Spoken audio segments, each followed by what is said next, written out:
on my recent girls trip to Arizona, I grabbed onto a cactus to prevent myself from falling over a very steep cliff. Then immediately grabbed my phone and chat GPT'd if all of the cactus thorns in my hand could kill me.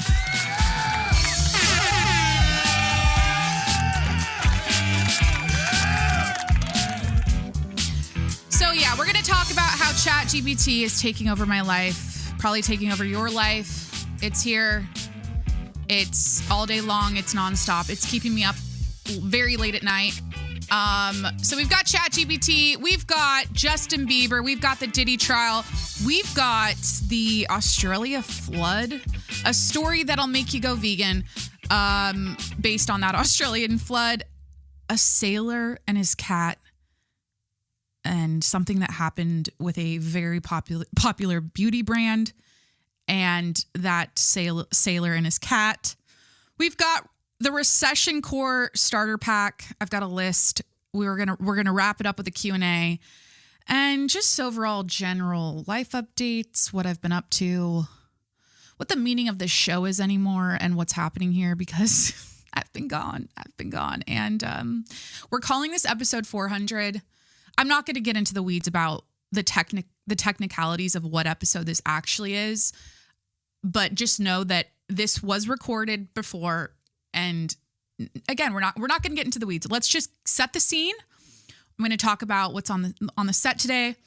I need to call attention to the nonstop powder puffing I will be doing under my nose. The white powder under my nose on this episode is my Wet n Wild 5-in-1 Essence primer finish powder. It's $5, I believe. I will be nonstop triangle puff powdering. You know, these little triangle powder puffs, go on YouTube or Spotify to watch. I will be powdering my upper lip. It's sweating. Okay. It's so hot in here. The lights are hot. So I'm going to be doing this the entire episode because I changed my camera settings. We've got a new camera. We're in 4K. We're very high def and I don't want to look shiny. So just know that that's what I'm doing. That's what that white powder is. Hey, Jacqueline, have you ever done cocaine? Do you guys want to get into the Q&A now? You guys want to know all the crazy shit you asked me on Instagram stories? Hi, engage with your audience. Ask them to ask you questions. So that's what the makeup situation is, this primer powder. I've got a YSL lipstick for my mom. I'm wearing MAC syrup, my favorite, like berry neutral-ish color. Okay, some lip liners. That's what we've got makeup wise. I'm drinking a DC. It's 11:45 a.m. It feels right, and some water. And I'm wearing a coral hoodie. Hair's in a high pony. I don't think I've ever done a high pony on my podcast before. So high pony, nerd glasses, nails done. None of them are chipped, popped off. This is the longest I've gone in a while. Actually, I do have my middle finger super glued because after my girls' trip to Arizona, I popped open my suitcase and my nail popped off while I was doing that. So the nails are intact this week on camera. So hi, there's the scene. I just said it. What else? I feel like I need to get into the groove here. Let me crack open my DC. Let's get into the plugs. Please hit that subscribe button wherever you're listening right now. I'm on Apple, Spotify, Google Podcasts, Stitcher, Breaker, Overcast. Wherever you listen to podcasts, please hit that subscribe button and review the show 5 stars while you're there. Follow me on Instagram and TikTok at Jacqueline Monroe so we can really develop a parasocial. Like that, I want to get, okay, I love the word like parasocial. It's like a new word I learned. If you listen to the podcast regularly, you probably already feel like that. You probably already feel that parasocial bond, that comforting like friend thing that I give you. But it's also gonna come in hot on my Instagram and TikTok. What am I saying? Like, I'm trying to get. I want our relationship on my Instagram to be more fun. It's like so boring to me right now. Like Instagram feels so dead and flat. So I'm trying to spice it up over there on my Instagram. So follow me on Instagram and TikTok at Jacqueline Monroe and subscribe to my YouTube channel. This is a video and audio podcast, The Jacqueline Monroe Show on YouTube. The Jacqueline Monroe Show on YouTube. It's such a mouthful. Whenever people ask me, like, what's your podcast called? I fumble I need to like really enunciate it because they're like, huh? Like, it's called The Jacqueline Monroe Show. And like these people like just meet me and they've already forgotten my name, right? They're like, hi, what's your name? I'm like, Jacqueline. They already forgot, right? And then like, they'll be like, well, what do you do? And I'm like, I podcast. And they're like, well, what's it called? I'm like, The Jacqueline Monroe Show. They're like, they don't, it doesn't register. I cannot open this Diet Coke. I need Corey. He always offers to do it because I have nails. We're going to bust out some scissors on this desk. Okay. So those are the plugs. We've got the topics listed out. I'm going to cover my girls' trip to Arizona first. Talk about what we got up to. Saw Mission Impossible. Saw that Weekend movie. Oh, God damn, it's so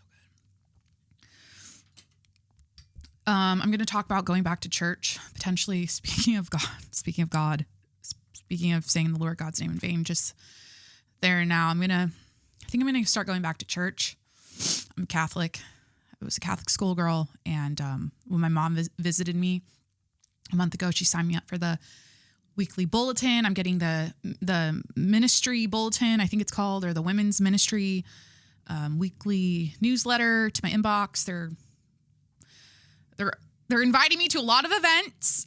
Corey and I did a drive-by the other week. We scoped out the local Catholic church in our neighborhood. And we went at the perfect time because it's right when the church got out, like when mass was over. It's perfect timing. And I didn't look up the time of mass that day, but like I wanted to time it so I could see if those kids were walking out with donuts or cookies. Like I wanted to see what the snack situation was and if that was offered at this church, and it was. So people were well fed. They had their little orange juice. They had their little, chocolate donut, and we always had these like off-brand sandwich cookies, like knockoff Oreos at my church, like lemon and then the chocolate vanilla, like chocolate on top, vanilla cream, vanilla on the bottom, those cookies. Anyway, so yeah, we're probably going to start going. I don't know. I just feel like it's in these times, seeking God feels right. Praying feels right. Finding some sort of higher power to talk to every day just feels right. Things are getting stranger by the minute. I'm trying to wrap my head around it all, but at the end of the day, it's not healthy for our brains to know this much information. So again, I will say this every podcast because I'm on a mission to tell people to curate the out of their timelines and what they're exposing themselves to on a regular basis on their phones. So just be conscientious. It's not normal to know this much stuff. So yeah, that's where I'm at.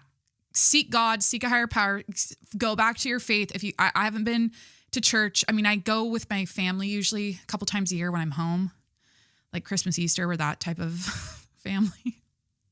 We used to go every Sunday, right? But like now it's a very sporadic, random thing. I don't know. I'm just feeling it. So let's get into my girls' trip to Arizona. Trying to think if I've got anything else here. How are you? What's the date? It's 11:50 a.m. on May 27th. It's my mom's 60th birthday.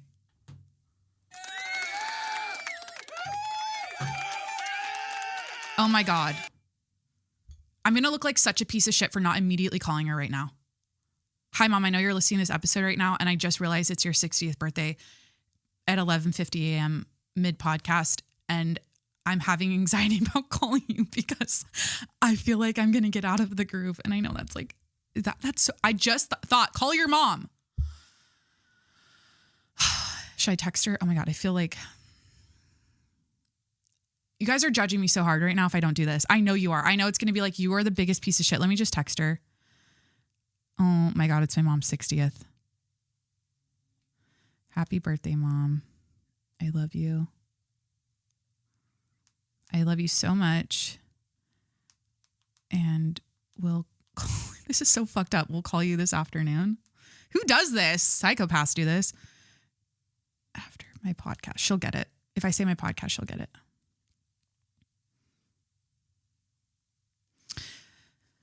All right. So I'm hot as shit.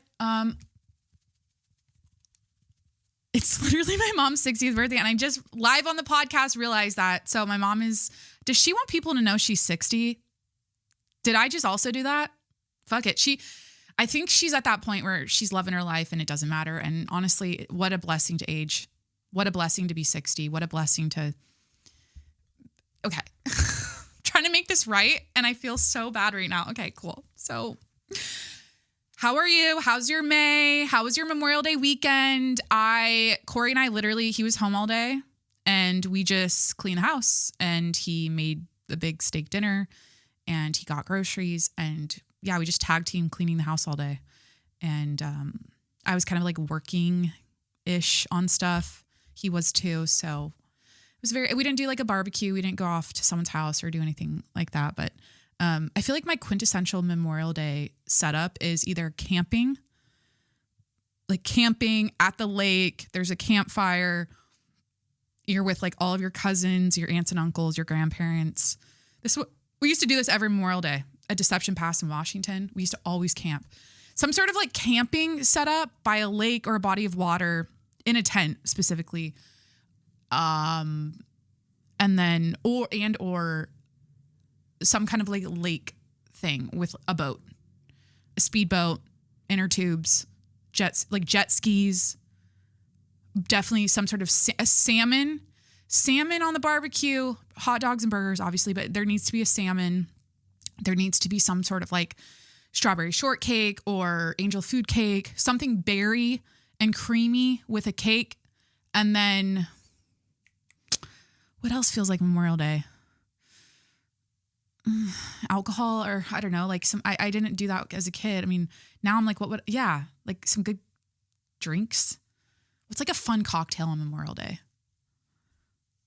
Probably like a Bud Light or something, just super American. You know, freedom isn't free and neither is beer. Oh my God, I don't know what this podcast is. Okay. Freedom isn't free. You know, God bless America and on those who gave their lives for this country. Amen. So in Jesus' name we pray. Let's bow. You guys, I am fucking... Okay, we know she was diagnosed with ADHD as of a month ago. It's really showing itself right now and I need to get it back on the rails. Let's talk about Tucson, Arizona. So my two best girlfriends from childhood and I road tripped to Arizona and it was super fun. I've never been to Tucson, never been to Arizona. And basically we did the girliest shit ever. We went to Pilates, we got coffee. Everyone was like working all week. We all had our laptops. We were staying at our parents' condo, my friend Anna's parents' condo. And we laid by the pool. We went shopping. We had great dinners, stayed up late. Trying to think what else we did. They're thrift shoppers. They're hardcore thrift shoppers like me. Speaking of recession core, I've been ahead of the curve for a very long time, my entire life. Like, I feel like thrift shopping is very recession core. And if you're like, what's a recession? We're going to get into that. If you're listening, you're like, what does it mean? What does the recession mean? What are we really in a recession? Technically, or is it just what people are saying? How do you know for sure? So we'll get into like that'll be the educational segment of the podcast, what a recession is and if we technically are in one right now. And then all of the fun recession core things it's just being broke is okay. It's literally like being broke is now the broke is being rebranded into recession core. Like everything is like, it's like hot and cool because you're like, it's recession core. It's like, you know, my short nails or my lack of acrylic nails doesn't mean I'm broke. It means that we're like technically I'm broke, but I'm still hot because it's like the hot nails now are no nails or short nails. They're called princess nails now. So like it's like trendy to be conservative, fiscally conservative, and like back to my friends, let's stay on the rails, thrift shop. So we were thrift shopping. We were trying to think what else we did. It was just chill. We I honestly laid at the pool every day, tanned a lot, swam in the pool. It was so relaxing. I really needed a reset button on my life. To be honest, it was great having them as a sounding board about a lot of things going on in my life. You definitely girls need your time away from your husbands and your boyfriends. You need that girls only time that is so healthy, so good for the soul. And it totally like reset my brain being with them for a week, because we were gone for like 6 days together, which is good amount of time. So had so much fun with them. Yeah, I'm trying to think what else. I mean, it wasn't like nothing like crazy happened. I did go hiking with them and nearly die. So so dramatic. But back to what I said in the beginning about holding on to a cactus for dear life. Okay. Typical me, like I got to get the perfect shot me. And I was being so on the DL about it, because I'm like, there's all these other hikers trying to get pictures. I don't want to be that person right now. I was trying to get something kind of candid. We went to the grocery store. I got chicken salad and crackers. And then my friends got like sushi. We sat and ate that on the top of this really crazy cliff overlooking, I think it's called a pass, like Gray's Pass or something. I don't know. It's somewhere in Tucson. I think it's in their national park.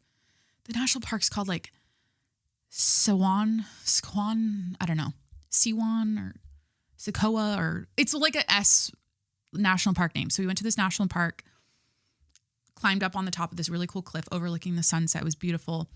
And anyways, I set up my phone, and I do that thing with the camera where you go to camera. If you want to get the perfect shot without having someone click the button 100,000 times, or if you just want to like set up your camera and like pose a bunch and get every single take, just go to your iPhone, go to camera, don't go to video, go to camera, press the camera button for 2 seconds, like 1, 2, and then drag it over to the right, and you'll see this like line shoot out. You'll get it. Like if you press that down and slide it over, you'll see what I mean. And then it'll just record the photos like a video, if that makes sense. And then when you're done doing your model shit in front of the camera, you can go back and like screenshot the best take. And I feel like the quality's decent. Like it's not as good as portrait mode or like a single shot photo, but it's good enough. So anyways, I set that. I ate my chicken salad. My girls were doing their photo shoots with them. They were doing like selfies, whatever. They're over there. My friend Erin brought her like really old Canon PowerShot from like 6th grade. And I remember when she got that, like when you got, it was such a distinctive time in my life when I got my first digital camera. And I remember we both got one at the same time, and she still had it. And so she was like taking pictures of us. And then I set my little iPhone up on a rock. I angle it up towards this like cool orange background of rocks and like cactuses and shit. And I start doing my little like nonchalant, like I'm just, on a mountain. First of all, my outfit sucked. Like it was the worst. Like it wasn't going to be, this is not postable. Like this was like, why did I do that? Why did I risk my life for this? My outfit was like jean shorts, Nike tennis shoes, and a black long sleeve cotton jersey Skims t-shirt. It was just all wrong. It was giving like, okay, we'll get to this in a second. The whole like ChatGPT life takeover. The reason I'm up so late every night and like what I'm actually asking ChatGPT and how in depth I get with it. So you guys have heard me talk about Kibbe body types and color analysis. And I'm super into like dressing for your body type and knowing your proportions and knowing what clothes look best on you based on your height and your curves and everything. So anyways, my hiking outfit in this stupid photo shoot I risked my life over was giving inverted triangle. And it was like emphasizing it was just it wasn't working. The outfit was not working. And anyway, so I like trip on a rock. There's nothing to grab but a cactus. I grab the cactus and I'm like, oh, fuck me. I still have like numbness in my thumb, to be honest. If I look really close, there's like tiny black spots still. I feel like there's still paraphernalia from that cactus in it. So say a prayer. I looked it up. It like literally told me the exact name of the cactus, if it's poisonous, like what type of reaction I could have. But I had like thorns in my hand. Because it was a narrow pathway and the other side was a cliff. And I was like waddling up in my Nike tennis shoes that are way past, they're like the tire tread on those things is like so balding to the point where like it's time for a new pair. And they were the worst hiking shoes I could have ever brought on this trip because I knew we were going hiking. I'm like, why didn't I bring my La Sportivas?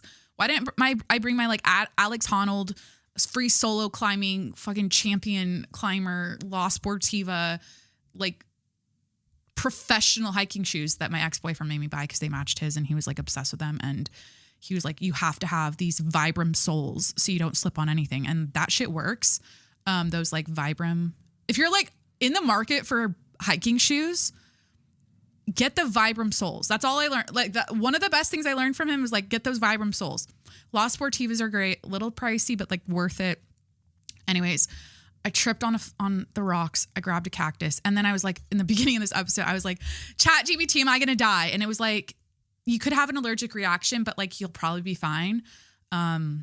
Who's to say if it accurately guessed the lineage? What is it called? The variety, the biology of that what is the variety of the cactus, the type of cactus, because ChatGPT isn't always accurate.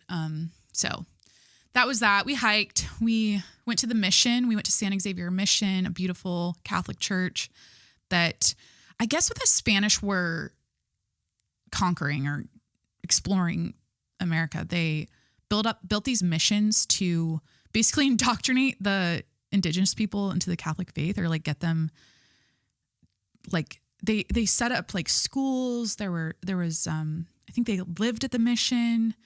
They taught them everything about the Catholic faith and the church so it was like, that's what mission. I've always heard about missions since I moved to San Diego. I've always like heard like mission, but I'm like, what is it? And I guess that's what it was. It was like the Spanish coming in and sweeping up indigenous people and teaching them about Catholicism and educating them. So it was like, I feel like it was, I don't know, like, is that out of line? I don't know. Like anything we did with indigenous people, like coming into America, like fucking taking over their land feels wrong. But I'm like, were they kind of into it? Because I mean, the mission was nice as fuck. It was like literally a castle in the middle of the desert. It's called the White Dove of the Desert. It's the oldest European building in Arizona. Dude, I love ChatGPT because these are the things it's making me equally smarter and stupid at the same time, or simultaneously smarter and stupid, if that makes sense. I'm learning all these tidbits and facts that I can recall really fast because I just take the time to read what the chat's saying. And I don't know, it's like a cool thing, but I think you have to be wary about it, like of your use of it and your dependence on it. I think a good practice to be in is before you ask ChatGPT, ask yourself the question and seek the answer in your head first. And if you can't find it, then chat it. But like really see if you can dig in that brain. I mean, I wasn't going to come up with that. San Xavier Mission was the oldest European building in Arizona. Like I wouldn't have known that. So that was cool. They also had this really cool replica of the grotto in Lourdes, France, which is the Miracle of Mary. It's like, if you go to Lourdes, France, I went there on a mission trip in high school. This is very like religion heavy today. Hi, former Catholic schoolgirl, confirmed in the Catholic faith, saw the Pope, not the former, not, who just died? Fuck, Benedict. No, he already died. Francis? Who was our Pope? Why am I drawing a blank? Anyways, I saw Benedict. I've seen Peter's bones. I've seen the shroud. I've seen apparently the manger, if that was even. I literally walked into this, what is it called? Basilica, no, like some sort of cathedral. And they have all these relics, all of these preserved things from the past, from Jesus' times. And it was at one point I walked into this cathedral. I think it was like Saint. It was in Paris, I think. Was it Saint? I only remember this because it was my uncle's name who died. And why can't I think of his name right now? Dennis, St. Dennis. Oh my God. It's really sad to think about. I don't want to think about that right now, but that's how I remembered. But I walked into like this St. Dennis Cathedral and it was like, hey, there's baby Jesus' manger. The one. Same with like the Mary Magdalene, or no, right? Mary Magdalene. When she like wiped Jesus' face, you can see that in Notre Dame. Like that cloth, I believe. Looks like, yeah, anyway. So, but they had this replica of the Miracle where there is some sort of miracle in Lourdes, France. And I want to say it was the statue of Mary. I used to know it like the back of my hand, but basically there was water bubbling out of the side of the mountain. And then now people, and that was very healing. So people would literally be paralyzed and then they'd go bathe in the water seeping from this mountain in Lourdes, and they were cured. They could walk again, stuff like that. And so when I was there, people were like, you could collect the holy water. You could bless yourself with it. There was like a bath station. You could like walk into a little like stall, like a bathroom stall, and like go take a dip. And then I didn't do it, but that's what people were doing there. And there's a lot of like older people in wheelchairs. It's really like sweet. So people go there to heal. It was cool. So at this San Xavier mission in Arizona, in Tucson, they had this replica of it, and it was pretty cool. I immediately knew. I was like, oh, this looks familiar. They had this Mary statue in the side of a cliff thing, like dug out. So that was cool. So I went to Arizona. Moving on. All right. Oh, no, I wanted to do. There it is. There's the transition noise. If you know, you know. It's kind of like what we've got. This is what we've got here on the Jacqueline Monroe Show. The pre-logged Rodecaster Pro 2 sound effects.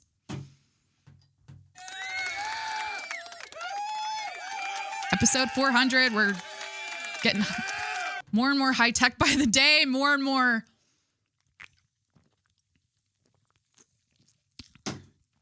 I actually think okay, so this is what happened. I recorded episode 400. The reason why there's been so many delays on the show, if you're like a regular listener and you're like, where's the show been? What's going on? Is she okay? I feel like I'm in the timeline right now where everyone's like scanning the horizons. Like, is she pregnant? Like, I was married in September. Like every day you're like, is she gone because she's knocked up and she's got morning sickness? Like, I don't know what you guys are thinking, but the truth is, I was making a big deal about episode 400. I did a new photo shoot. I made a new album or new podcast cover. I was like, I'm going to do a full redo of the show. Episode 400, like it's going to be crazy. And then I got to the point where I just wanted to throw my phone, and like I was off social media for a while. I went to San Francisco. My mom came to town. I did a bunch of shit. I wasn't podcasting. And then when I finally recorded it, I was like, F it. I'm just going to do a regular episode like I'm doing now. And so I think that shit got deleted because, I don't know, a copyright thing maybe, but it literally was like such a whatever episode, my 400th that I made. Excuse me. And the next day, it took like 2 days, and it's never happened before. It never happened before. And I check my back end shit and it's like gone. So, and I wasn't given a notice from Spotify. Like no like, hey, you got a strike. Your thing got taken down. Nothing like that. So it was very weird. I don't know if it was a sign. I was having a lot of mental breakdowns at the time about the show, and I was spiraling like, what do? I feel like I need to do something completely different here. And so far, the only new thing you're seeing is this fucking sign. We have a neon sign on the show now and a high pony for the first time. So cool. All right. So I went to Arizona. Next up, we saw Mission Impossible with Corey's parents over the weekend. We're continuing our movie. Are we cinephiles? Isn't that what you call like a movie buff or whatever? Like, I'd say there's probably only one weekend a month that Corey and I don't see a movie at this point, like in the theaters. So it's our new kick. We like the movie theaters with the recliner and the wait staff. I've explained this. We get the caramel and the butter popcorn combo. We get dinner usually. Also, we get Raisinets. We put the Raisinets in the popcorn. We're getting giant Diet Cokes, sometimes cocktails. Yeah, it's a great time. Those recliners recline. I'm comfy. I'm fed. I'm happy. I'm watching. Movies get such a bad rap now, but like honestly, and maybe I have a low whatever for like maybe my eye isn't as good as actual critics and the Rotten Tomato fucking fucking Rotten Tomatoes. Is that even a thing? I don't ever check it, but anyways, I've been really enjoying these movies lately. We saw The Accountant 2. We saw Drop. We saw, that one was not good. We saw The Weeknd, Hurry Up Tomorrow. I have thoughts about that. for the like non-artist lay people, small-minded losers out there who don't understand creative thinking. And I'm kidding. But like, it's so funny how like when people were reviewing that movie, they're like, it was plotless. There's no plot. There was no, like, it was just nothing made any sense. And I'm like, you don't get it. It's supposed to be a psychological horror.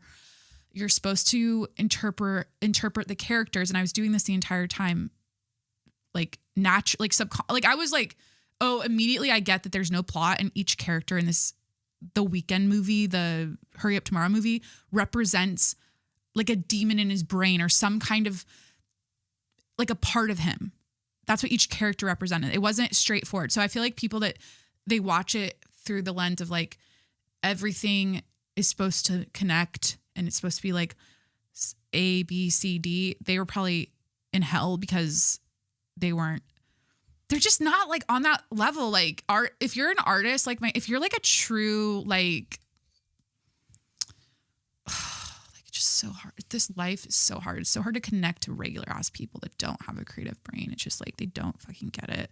They don't understand how like art is not about, it's like, there's so many, being a little nutcase right now. I get it. Hi. But yeah, it was really good. I think, he should have, when he was telling her off, a lot of people came at Abel. Is that how you say his name? The Weekend, Abel. And then I'll talk about Mission Impossible. But a lot of people are coming at Abel for that scene where he goes to Jenna Ortega, her character. What was her character in the movie?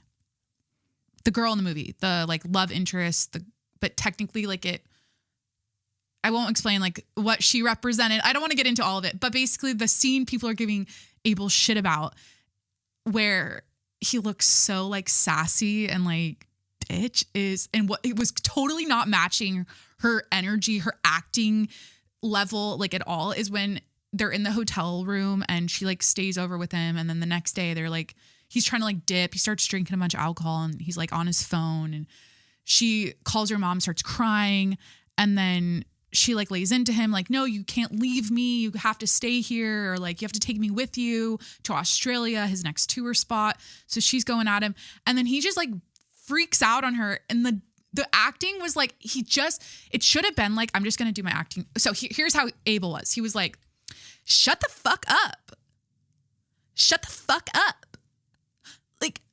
Like it was so like, I can't even like do it exactly, but it was that kind of energy. It should have been like, shut the fuck up. Like it should have been more, or I can't, that wasn't good enough. It should have been like she's like chirping at him and just like, he's like getting pissed. He should have been like, do I have to get really angry in front of you guys right now? Shut the fuck. Like I can't do it. Seriously. Shut the fuck. Damn it. Can I act? Can I really do this right now? It should have been like, shut the fuck. I can't do it. You guys get it. It should have been like stern. It should have been angry. It should have been like, not like sassy. And so anyways, people are giving him shit about that and his veneers. He definitely got new veneers. This veneer thing is like, I get it. I do get it. Cause if you grew up with bad teeth and then you have money now and you can get veneers, like I get, his teeth weren't even bad before. They had character to them, but everyone's doing the veneers, and I don't know. Everyone's also saying like the new beauty standard trend thing is going to be individuality, uniqueness, like wrinkles, no upper lip again, character in the face. So you don't have that snatched Kris Jenner fucking look. We'll talk about her in a second. Jesus Christ. I found her surgeon's Instagram, and the comments on it are so funny, but just anyways, we'll get to Kris Jenner's new face in a second. So Mission Impossible, the plot was unclear, but the vibes were very intense. I commend Tom Cruise is the Tom Brady of acting. Not really, like just in terms of the fucking stunts he does. Like no one does it like Tom Cruise. Did I say Tom Brady? No, both. Tom Cruise is the Tom Brady. He did that shit, right? Like he did that like hanging out of the plane shit. He does these insane stunts. And I don't think there's any other actor out there that I know of at his level that does that level of stunts or those kinds of crazy stunts. Hitting a wall. 12:16. What do we know about 12:16 p.m. on any day of the week? Nap time. Should be in bed right now. I'll do my 30-minute power nap. Corey and I took a power nap together yesterday, and I was like, it's nap time. He kind of like eye rolled because I feel like he like doesn't judge me for it anymore, because I feel like it's like, oh, you have to take a nap every day. You're so lazy. And I'm like, well, we're going to sidebar really quick. We'll get back to Tom Cruise and Mission Impossible, my thoughts and all of that. We'll do a little review. We've got a few more. We got to talk about Diddy, Kris Jenner, this Recession core starter pack, my Q&A from Instagram at the end, Justin Bieber. We've got a lot to cover. Okay. So did I actually okay. So the whole nap thing is this. And this started during the pandemic. And I think it's because when I started taking Prozac, I had those Prozac naps hardcore.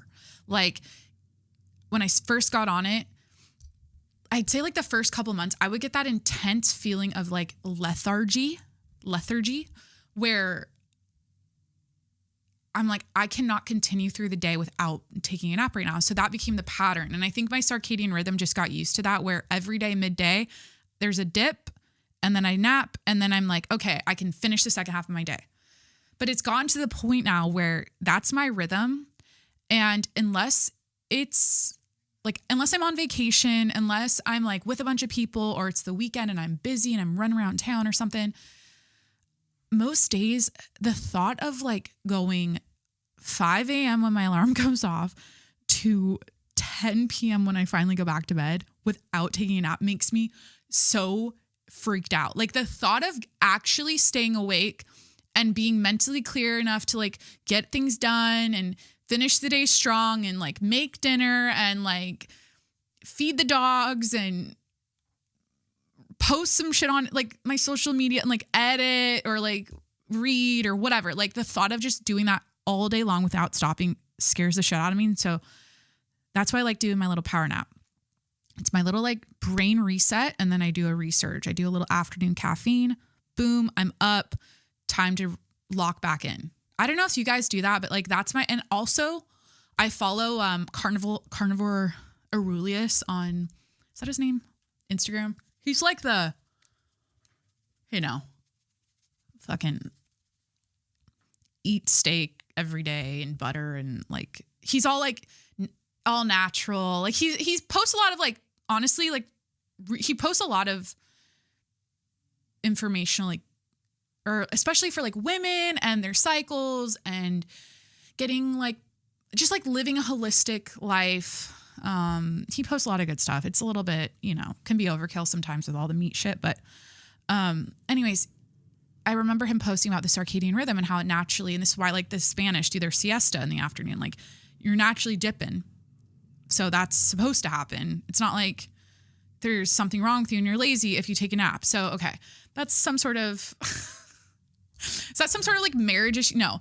Corey, I think he just doesn't, his speed, and I think most men are like this, is like they wake up at the same energy level every morning and they just like go through the day, like even keel, no energy, nothing, just, it's just fucking, their whole life, men's entire life is just a horizontal line.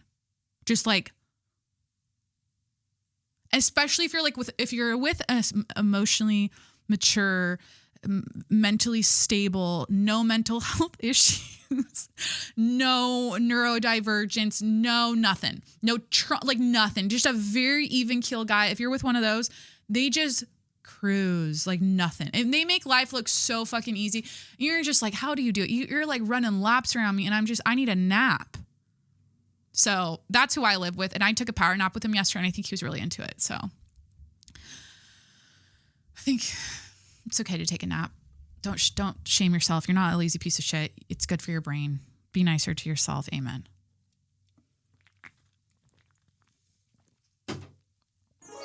All right. So back to Mission Impossible. The first hour and a half was unnecessary. I don't know anything about the series. I don't know anything about the characters, Ethan Hunt. I don't know the lore at all. And so basically it was so corny. They had Tom Cruise in the very beginning. I just love shit like this. It's like, oh, so like, it's just so like, of course you did that. It was so, of course you did that. Before the movie started, he was like, "Hi, Tom Cruise here. Thank you so much for coming to Mission Impossible: The Final Reckoning. We've worked so hard on this movie and we appreciate you." Like, it was one of those, it's just like a straight to the eye of the storm in the camera, just like right at the camera, right into the audience, just like thanking you. It was kind of, I guess if you're like a Mission Impossible fan, I mean, what is this? This series has been around for like, or this movie, how many are there? Like 6 maybe? I don't know. It's been around forever. This was the final one.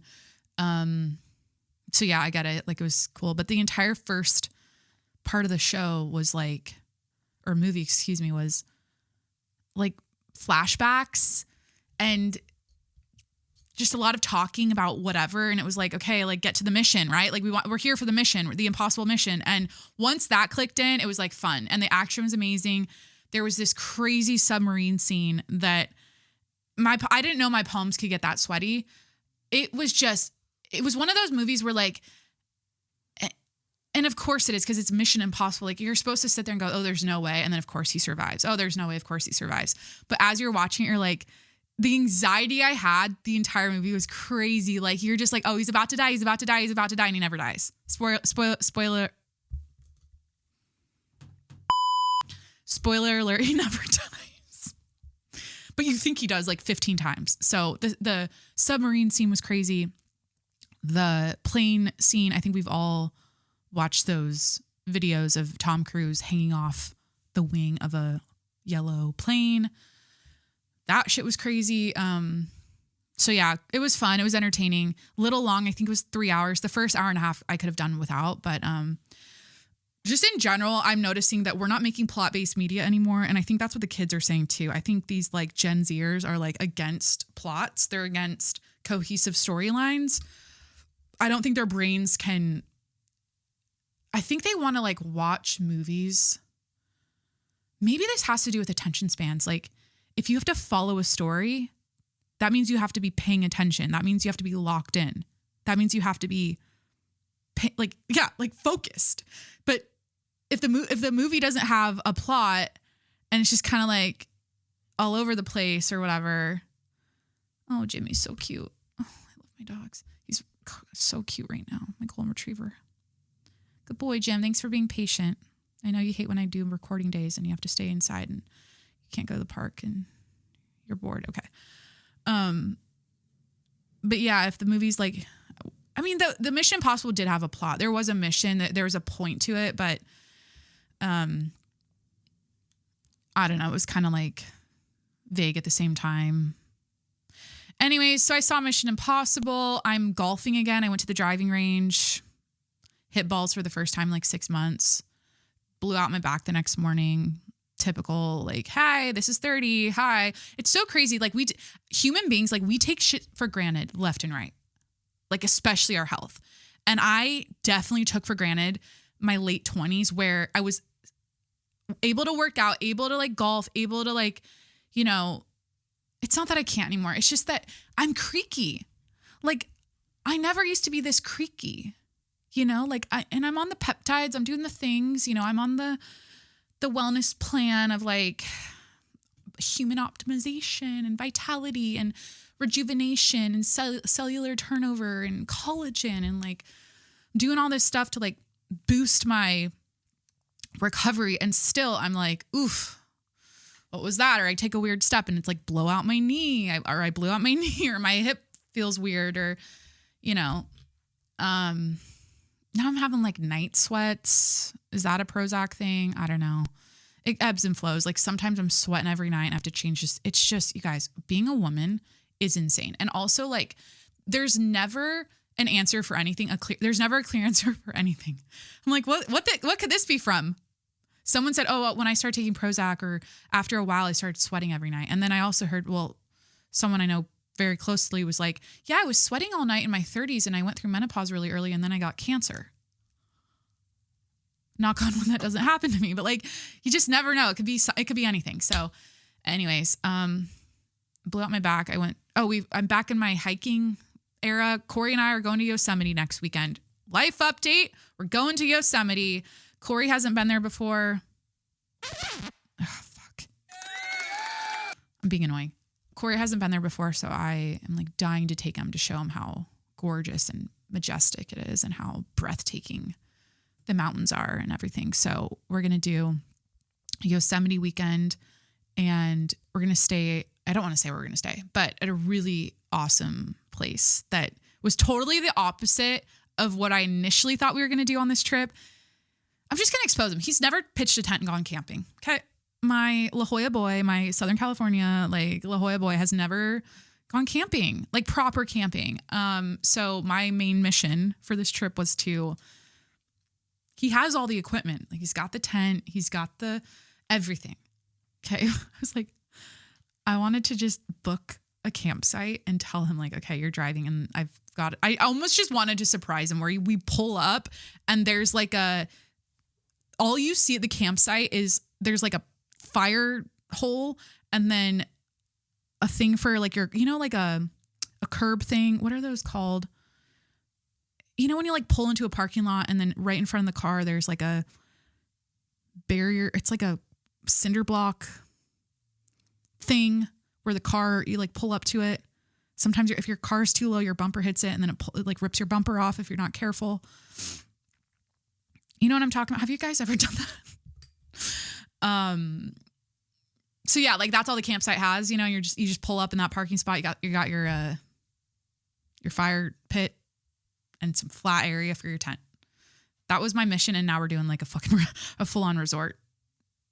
It's probably, I think it has a spa, like a fucking pool, boats, just things to do. So we're doing that route, which, with this old back, it's probably a better idea. So freedom isn't free, and neither is his back pain. Okay, so back to golf, back to hiking. I'm like, I want to be out in the woods, in fresh air. I don't want to be on my phone. Like that's my era. It's like very social media heavy, like during the week. And then like on the weekends, I just want to get out of Dodge and seek God in nature, get back to the quality things. Okay. I think we did the life updates. You want to get into this Diddy trial or Kris Jenner's new face? So let's talk about Kris Jenner's new face because she is clearly feeling herself. I don't think I've ever seen this woman post this many pictures of herself. She is loving her jawline. Okay. She looks insane. This technology, what is it called? Deep plane facial or facelift technology where they like cut you here and like behind the ears and like they just pull it all up. It's insane. It's giving me hope for the future for myself. It's just okay. We all know that the beauty standard is out of control. We know that being a woman is just like, it's a nonstop performance. Like Kris Jenner's 69 years old and she's still performing that youth shit. Like still chasing that youth fucking like thing. It's like, it never ends. She'll be 95 in her casket. Oh God. Fucking. She'll be 119 at that point. Brian Johnson, he's going to figure out by that point how we don't die. And she'll be 100. By the way, Brian Johnson needs to see Kris Jenner's surgeon, her facelift surgeon. He needs to go to that facelift surgeon. I believe his name is Dr. Stephen Levine. He needs to go to that surgeon, get a 25-year-old's face for real because he claims like he looks 25. Bitch, you look like a freak. You look like a shiny lizard, annoying. Sorry. Like he looks great. Like he's healthy, whatever. He's eating lentils and he's, probably on a lot of peptides and whatever. He sleeps perfectly and, he's got that you know, the spryness of it. I was going to say something about his cock. His cock's rock hard all the time. He doesn't have issues with that. But he needs to go see Dr. Stephen Levine, Kris Jenner's facelift, and shut the fuck up. Like, just fuck off. Like, literally get your 25-year-old look and just like, because that's the thing. If he just looked 25, he wouldn't be doing this don't die shit. I think he cares more about how he looks than like actually never dying. I feel like it's more about his appearance. So if he was real smart, he could go to that good deep facelift, plain facelift surgeon. I believe he's in New York. I believe he was certified in the New York Police Department or the Fire Department. I watched he has a crazy Instagram. Go look up Dr. Stephen Levine. He has like 14,000 followers. Nothing about his Instagram is like, hey, this is the best facelift surgeon in the world who's like redoing Lindsay Lohan's face and Kris Jenner's face. And maybe he did Anne Hathaway's face. Nothing reads like this is the pro. Like this is the guy. His brand is so like there's like a couple facelift pictures that are incredible, by the way, like random people that he's helped. And then there's like this video of him with his hand over a Bible with the New York Police Department getting certified into like he will serve the department as the official surgeon if something goes wrong with the police. Like he will be that guy. He will do that facial constructive surgery. He will. He's the guy. Okay. So anyways, Kris Jenner still performing that youth shit. God, it's exhausting. She'll be 120 back to that in her casket, looking like a baby. Fucking. She looks great. I'm not shitting. I'm just taken back. I'm like, it's incredible. And I know everyone's like, well, it's filtered, but like, have you seen her in movement? Like, have you seen videos? She was just in Paris with like, was that Jeff Bezos's wife's bachelorette or something? With like Kim, Katy Perry, and who else is there? It was just such a random, I don't know. They were all like in Paris and you could see like, she is so like her neck is in like everything looks amazing. She is gorgeous. Like Kris Jenner's always been gorgeous, but just damn. I just love her mouth too. It's like so like, I don't know. All the Kardashians have like such a cute, like Kim. I feel like Kim, Kendall, I'm like a mouth person. If you know what I mean? Like if you get it, you get it. Don't be weird. Like I just like mouths.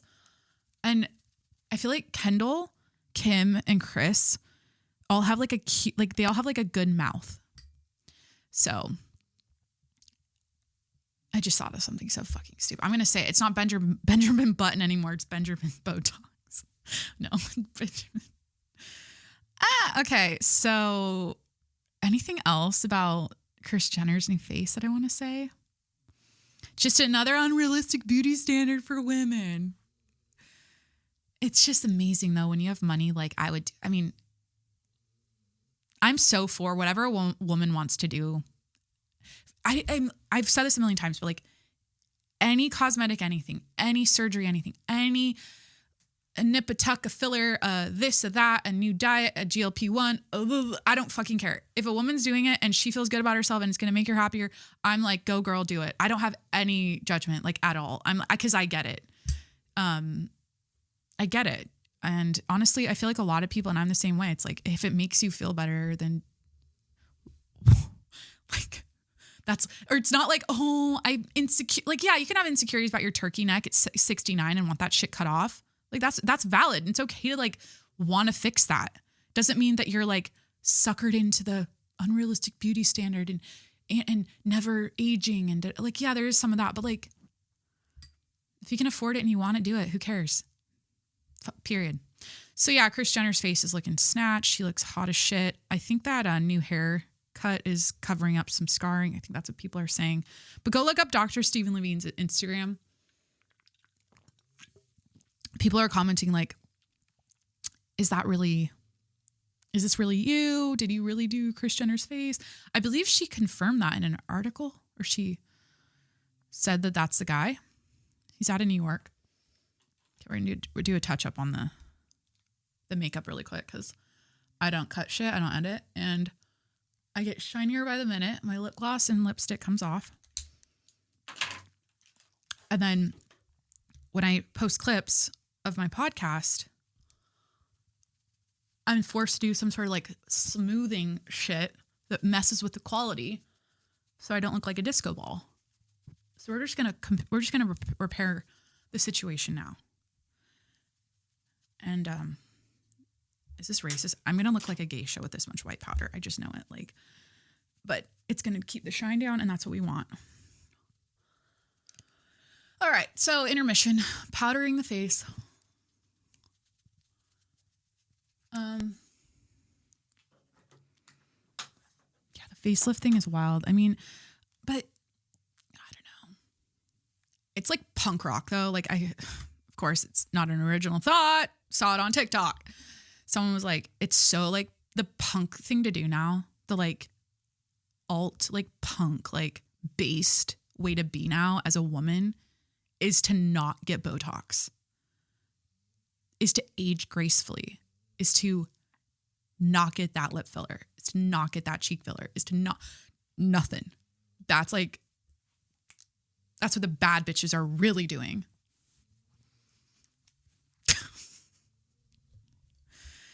But yeah, being a woman, it's just like fucking a performance at all times. It's insane. Okay, Bieber was at the SZA concert. I can't snooze when I'm with you. How can I snooze when someone you just too important? So on May 23rd, 2025, Justin Bieber made a surprise appearance at SZA and Kendrick Lamar's Grand National Tour stop in Los Angeles. The duo performed their acoustic remix of Snooze, sparking excitement and speculation among fans. So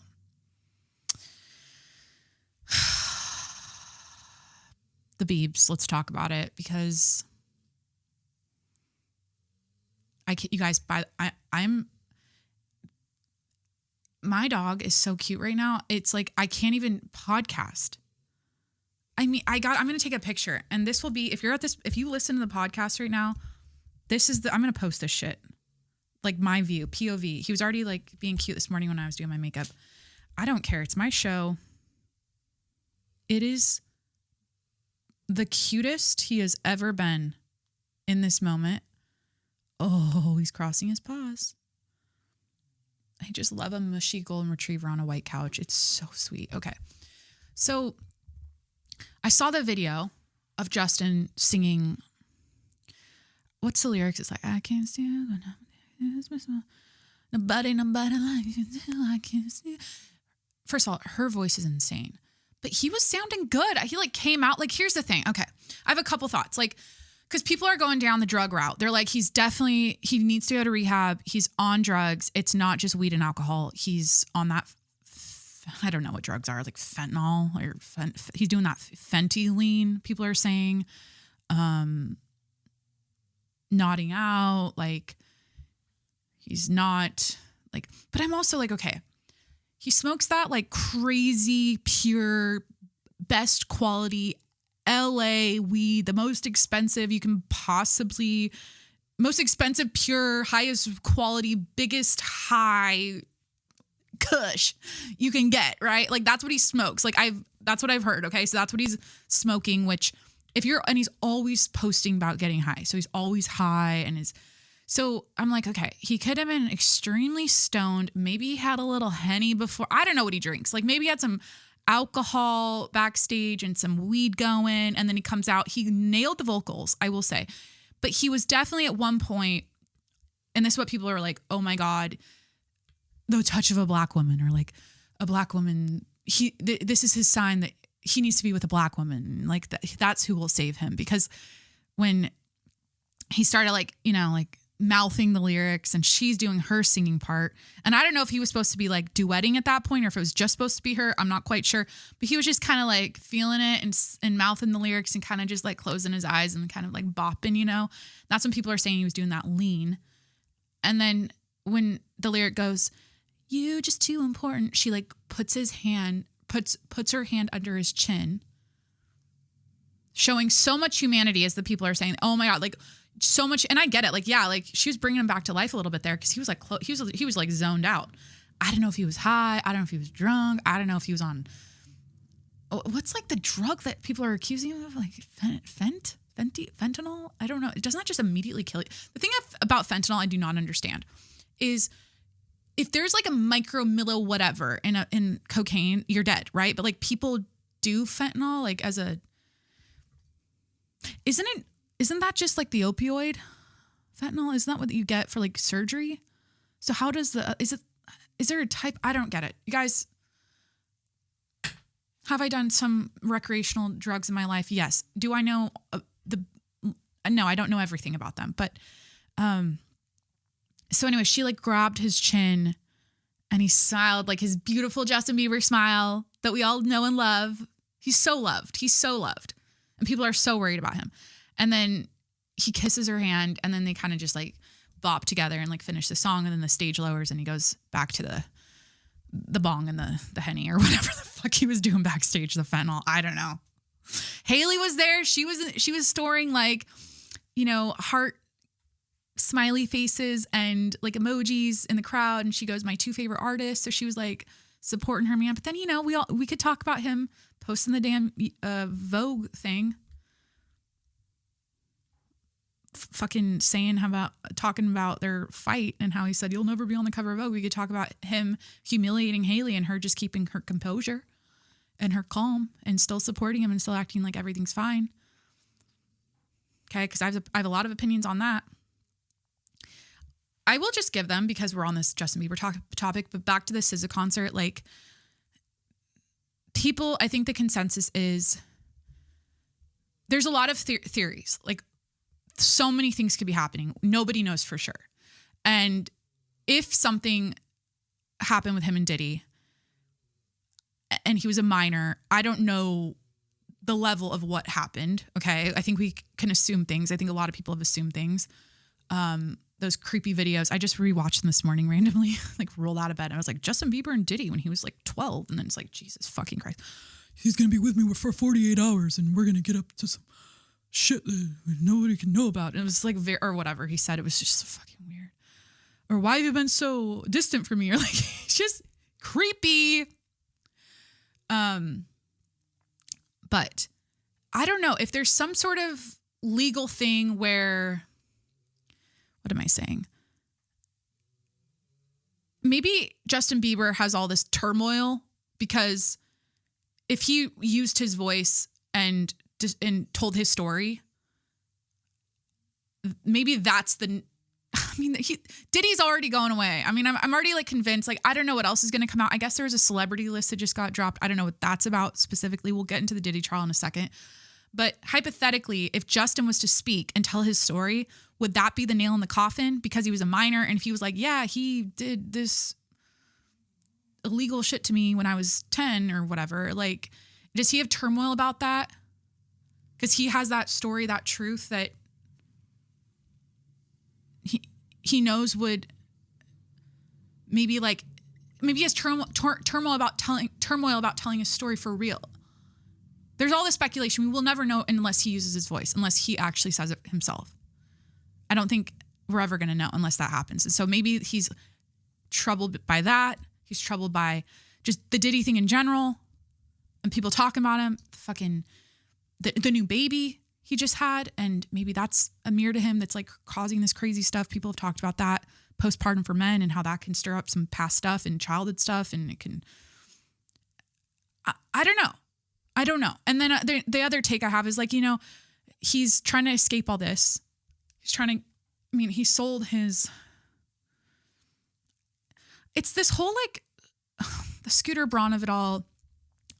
Scooter selling his company and then still owning Justin, still trying to like wrangle him in and Justin trying to get out of it type. That's like the dynamic. It's like he's trying to get away from Hollywood and then everyone's like, that owns him, quote unquote, owns him is trying to like keep him and like, cause they're relying on him for money. There's all these like ties with that, I guess. And so they're like hunting him down with paparazzi. They're, doing all of these smear campaigns, these horrible campaigns about him being on drugs and they're getting the worst shots of him possible out in public and he's looking strung out. And like he does, but like, we don't, trying to break him basically. And so there's that. And a piece of me is like, he's a little fucking punk. He's a little fuckhead punk at heart. That's who Justin Bieber is. He's a fuckhead punk.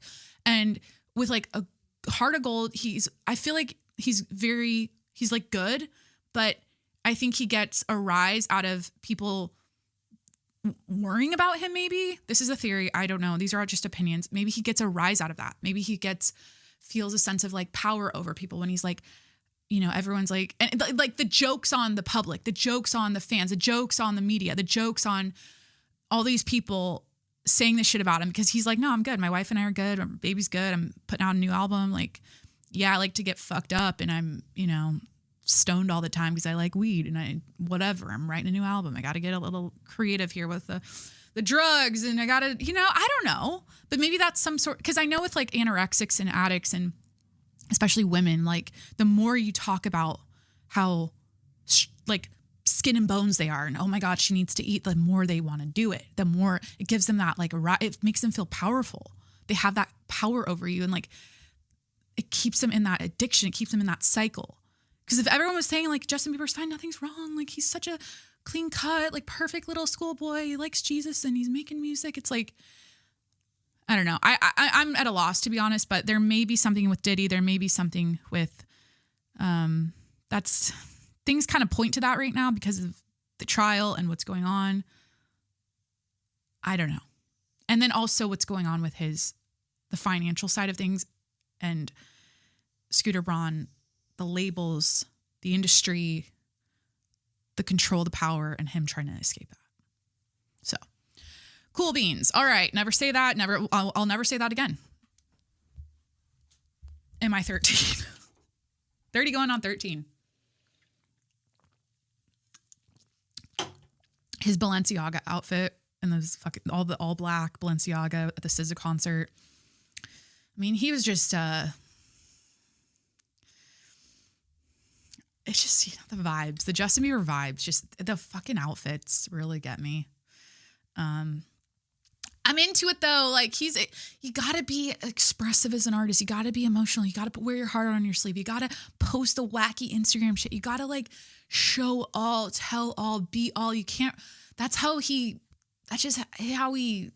is, but lay people back to like the Weekend movie and me being so like cultured or so like artistically like whatever. Like lay people don't get it. I see Justin Bieber. Like if you get it, you get it. And that's how life is. Like some people they're on a different thinking wavelength as you. And some people have more depth and a deeper understanding than other people. And I think when it comes to artists, creativity, self-expression, that shit gets shut down by regular ass people because their brains are very like square, A, B, C, D. And when people are, being a psychopath on their Instagram all day long, they don't get it. Now, I'm not condoning what he did about the Hailey Bieber Vogue cover. Couple things on that. We're doing a lot of Bieber right now. Did not expect this. We did Kris Jenner. We'll do a little Diddy, a little bit, just a couple updates. We got to do the recession core, and then I'll probably end with the Q&A, and we'll wrap this up. But the closest relationship that I can compare Justin Bieber and Hailey Bieber's relationship to is Kim Kardashian and Kanye. Justin's like Kanye.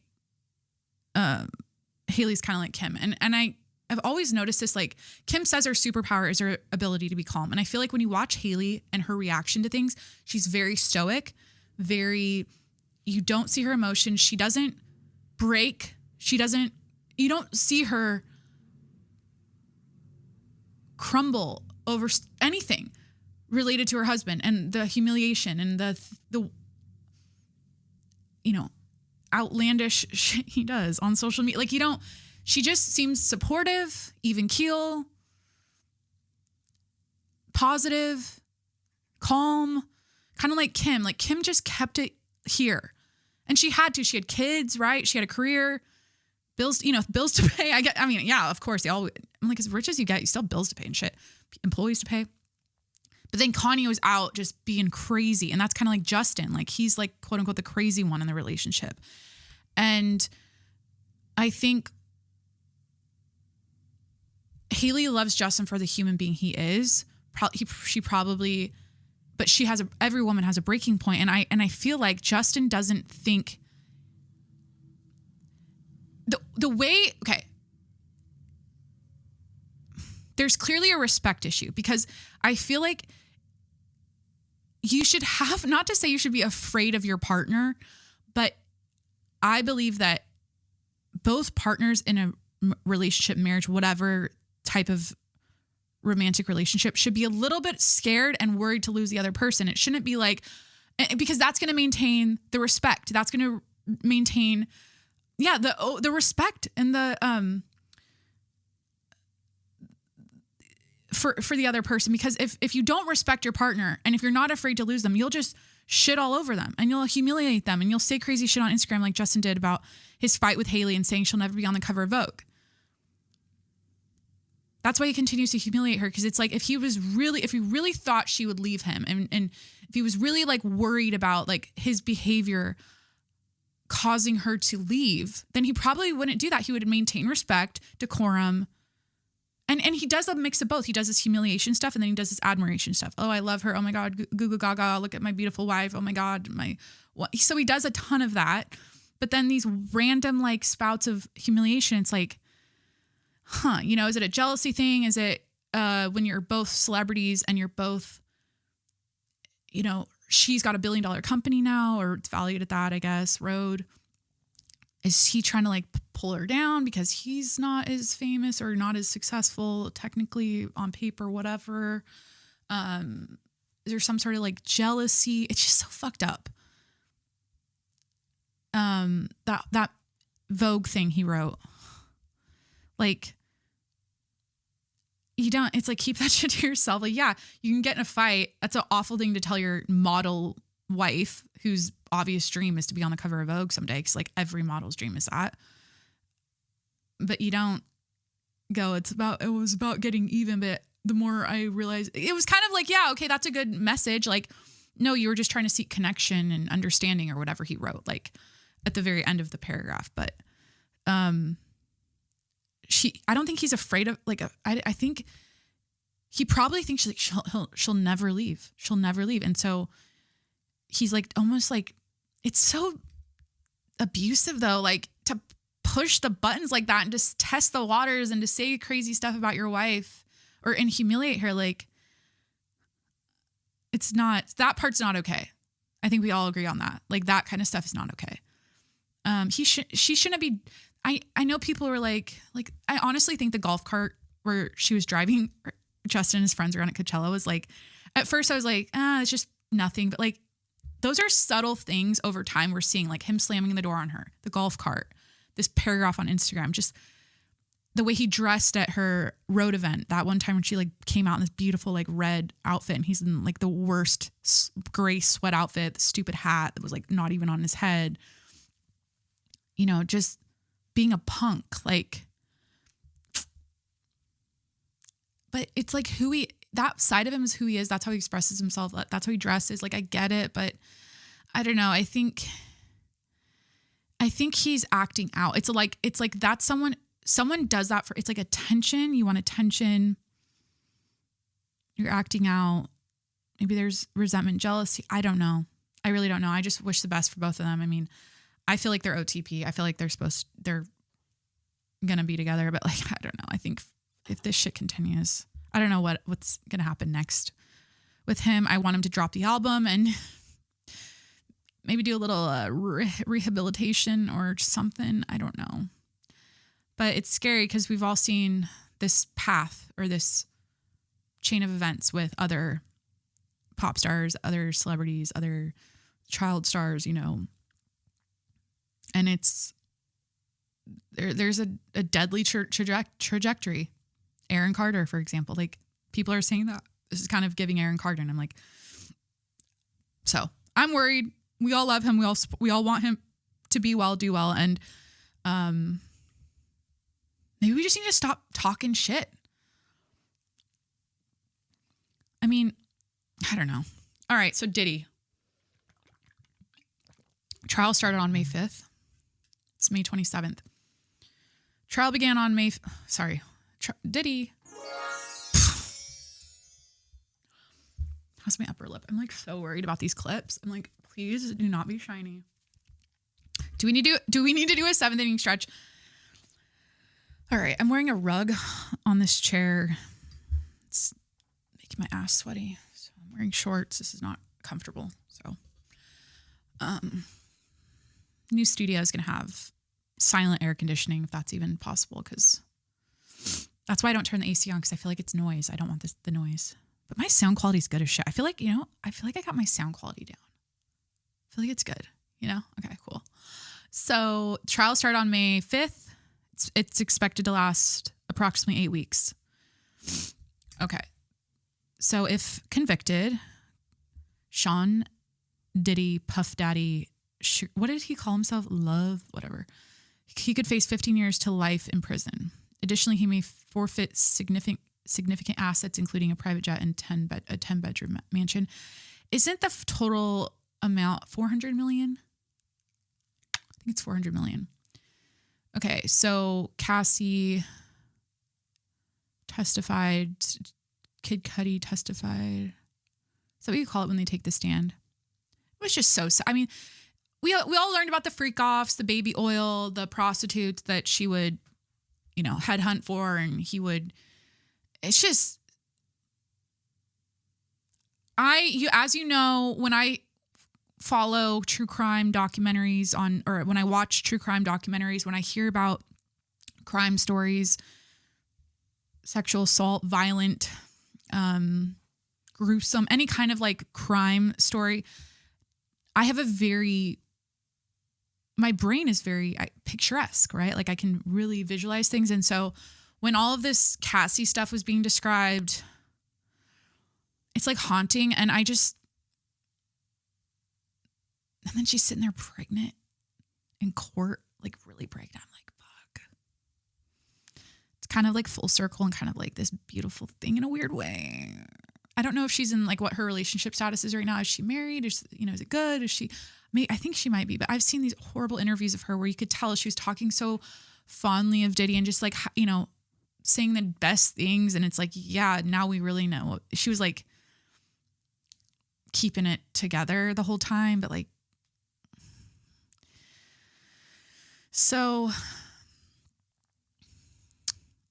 I'm just trying to think if there's anything to highlight here. We've seen the pictures of his home and the sex toys, the laundry, all the like drawers of stuff, the baby oil. He had a random iPhone in a boot.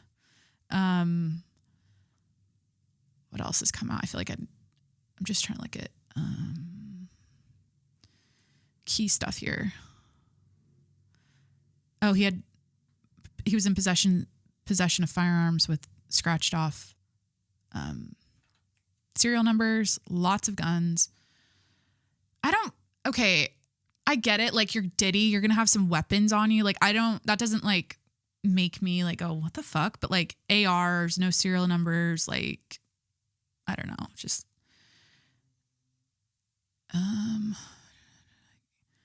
just seeing. So key witness testimonies. Capricorn Clark, the former assistant. Clark testified that in 2011, Combs kidnapped her at gunpoint and forced her to accompany him to Kid Cudi's home, intending to confront him over his relationship with Cassie. So that was his assistant that testified. Kid Cudi confirmed that Combs showed up at his home unannounced in 2011. Okay. He also testified that his Porsche was destroyed by a Molotov cocktail in 2012, implying Combs' involvement. I saw pictures of his Porsche. What's a Molotov cocktail? It looked like black stuff, like in the Porsche. It's like is a hand-thrown incendiary weapon consisting of a Molotov cocktail is a hand-thrown incendiary weapon consisting of frangible container filled with flammable substances. I think it incinerates, so it catches fire, so his Porsche's all like burned. Don Richard, a former artist, Richard testified about an incident where Combs attempted to hit Cassie with a frying pan and then kicked her while she was on the floor. Attempted to hit Cassie with a frying pan? Oh, kicked her. Oh, so he kicked her. Yeah, we all know that. She also mentioned that Combs kept drugs and firearms at his residence and that she received death threats from him. So he threatened her life. Carrie Morgan, Cassie's former best friend. Morgan testified about witnessing Combs physically abuse Cassie on multiple occasions. She also recounted an instance where Combs assaulted her by choking her and hitting her with a wooden hanger. Okay. It's interesting because there's Kid Cudi, okay, but like I feel like people are saying that major celebrities were involved in the white parties, the freak offs and whatnot. But I'm like, I think the freak offs were prostitutes. They weren't like Jeff Bezos or whatever, like major figures. I think people attended the white parties not knowing like, cause you know, you go to those like big parties in LA and it's like a big Diddy party and you wear white and everyone knows about it. And it's like this cool thing and it's like bopping. And then like, yeah, at the end of the night, like I feel like, cause I've been to big parties before where it's like shit could be going on and I have no idea. Cause there's so many people. You're in like the legal section of the mansion and then there's like illegal shit happening in the bedrooms upstairs or down in the basement. Like you don't really see that. So maybe it was one of those things where, yeah, a lot of celebrities we know and love were showing up, but they were innocently there like, oh, I'm here to party and do this thing. But it's not like they were oiling themselves up with baby oil, all fucking each other, like, and with Diddy watching. It wasn't like that type of thing. I think that was more like hush, hush. Only like the assistants are aware of this and like Diddy's closest, you know, whatever, the artist that he's got control over, like fucking the Meek Mill video. Oh my God. I'm convinced that was legit. I mean, I can hear it in my head. If you know, you know, it's just like so fucking awful. If you don't know what I'm talking about, there's this audio that came out like, I think a year ago or so, like of Diddy R-wording or I don't know. Like the thing is, it's like, oh my God, I don't want to get graphic, but like it's a power thing and then it's a blackmail thing. And then it's like, if you ever say anything, then you're dead or this tape's going to come out. So it's like, you keep your mouth shut. I'll make you famous, but you got to let me do this diddly diddle shit to your body whenever I want to. It's like, huh? I don't get it. I just don't fucking get it. It's so dark. So that's a Diddy update. I guess like I'm like I'm bored because I'm like, we can't see this. Like I wish this was on video. I wish this was being broadcasted. Like, so anyways, let's just lighten it up. So this guy took his cat from Oregon to Hawaii on his sailboat, or he's currently on his way to Hawaii. Oliver Widger, a 29-year-old sailor, embarked on a solo journey from Oregon to Hawaii with his cat Phoenix. Mid-voyage, e.l.f. Cosmetics airdropped a care package containing sunscreen and cat treats to support their journey. So this is really cute. e.l.f. Cosmetics, we all know and love. What's my favorite e.l.f. Cosmetics product? People like hate on the Halo Glow. I use it a lot. That was like a good rollout, trying to do the flawless filter thing like Charlotte Tilbury. But now people say it's just like oil. Like it doesn't work with their skin. They like the Lumi Glow from L'Oreal better, which I like the Lumi Glow better, to be honest. But I like the Halo Glow. I like the Power Grip Primer. Nothing's like standing out to me. I don't know if you guys could hear that. I just got a phone call. It just did the like da da da da da da. I don't know if because my computer's hooked to my phone, you know, whatever. So anyways, e.l.f. It's all right. I feel like I've used like a lot of their products over time. But it's definitely getting more expensive now that they're duping everything. Like it's not like $1 anymore, $3. It's like $8. I feel like I'm forgetting a really major product from e.l.f. I feel like they had like a good brow powder I used once. Speaking of powder, powdering the mouth. So this guy, so AirDrop, right? When I first read that, I was like, how the fuck AirDrop? Like I'm thinking iPhone to iPhone AirDrop. No, they like flew a plane by his sailboat and dropped a package off in the ocean, like a floating package, or I don't know specifically. I'm sure there's a video. I'm sure he's like documenting all of this on TikTok, but how like amazing is that for a brand? Like that's like the best PR thing ever. Like you find out this guy is in the middle of the ocean with his cat, because all the brands are TikToky now. They're all like they're up with the culture and like what's happening, what the trends are and what's going viral. And they like participate in the comments. They're always like chiming in. So this was next level. This was probably the coolest PR move I've ever seen. So let me just read here. Widger reveals that the package came with e.l.f. Cosmetics brand. It came with the Holy Hydration face cream and sun touchable sunscreen. I'm pretty burnt, he acknowledges with a laugh. I appreciate that, you guys. Shout out to e.l.f. That's amazing. So they dropped off, what did I say? Sunscreen, snacks for his cat, was it? Cat treats, sunscreen. That's it. I'm like, hey, that's all you got? Like, come on, I'm on a sailboat in the middle of the ocean. Like, I don't know, like, can I have I don't know. So that was kind of a light one. And then this cow survived an 11-mile flood journey in Australia. Apparently there's really bad flooding happening in Australia and in South Wales. But this cow made it 11 miles. Let me read here. In the midst of Australia's devastating floods, one moving tale of survival has emerged from the waves. A cow swept away by raging waters was found alive on Old Bar Beach, approximately 11 miles from its home in Terry, New South Wales. Layla Phillipson discovered the bovine, the cow, in the sand and shared photos on the Tari community notice board on Facebook, leading to the cow's reunion with its owner. This was the part I was like, you're going to go vegan after this story. Oh, a live cow, Old Bar Beach between Wallaby and Meridian, read her post. Oh, that's really sweet. I grew up next to cows. I love cows. They're like big dogs, honestly. They're just so sweet. And I just love cows. I used to be vegan too. Like this is bringing back, like when I was vegan, I was just like, I love all the cows. I'm never eating cows again. And here I am having steak last night. And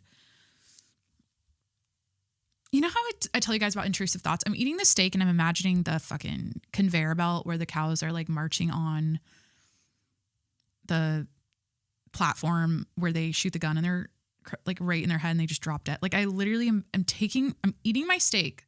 Like this is how my brain works. Okay.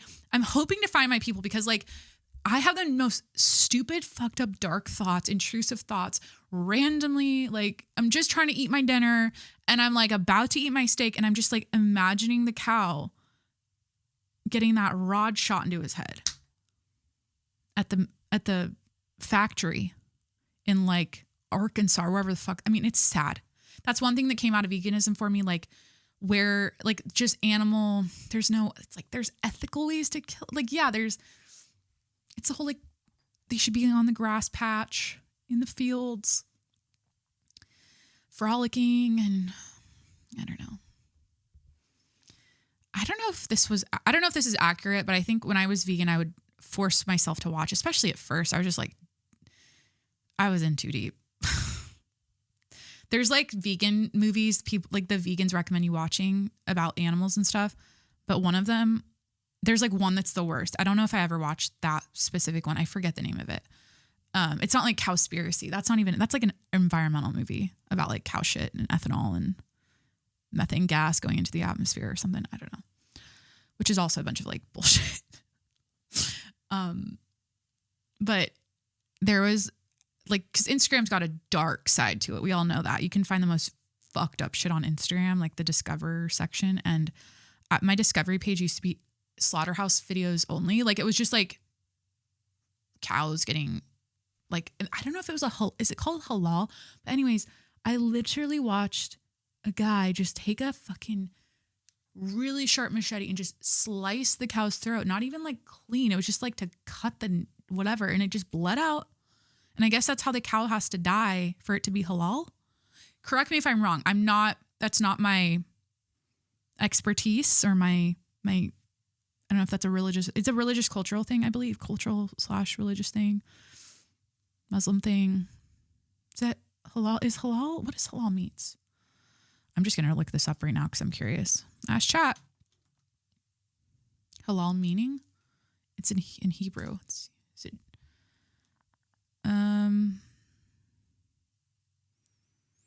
Halal meats meaning. I think it's meat specific for it. Oh yeah. So halal meat refers to meat that has been slaughtered according to Islamic law, specifically the Islamic method of slaughter known as dabiha.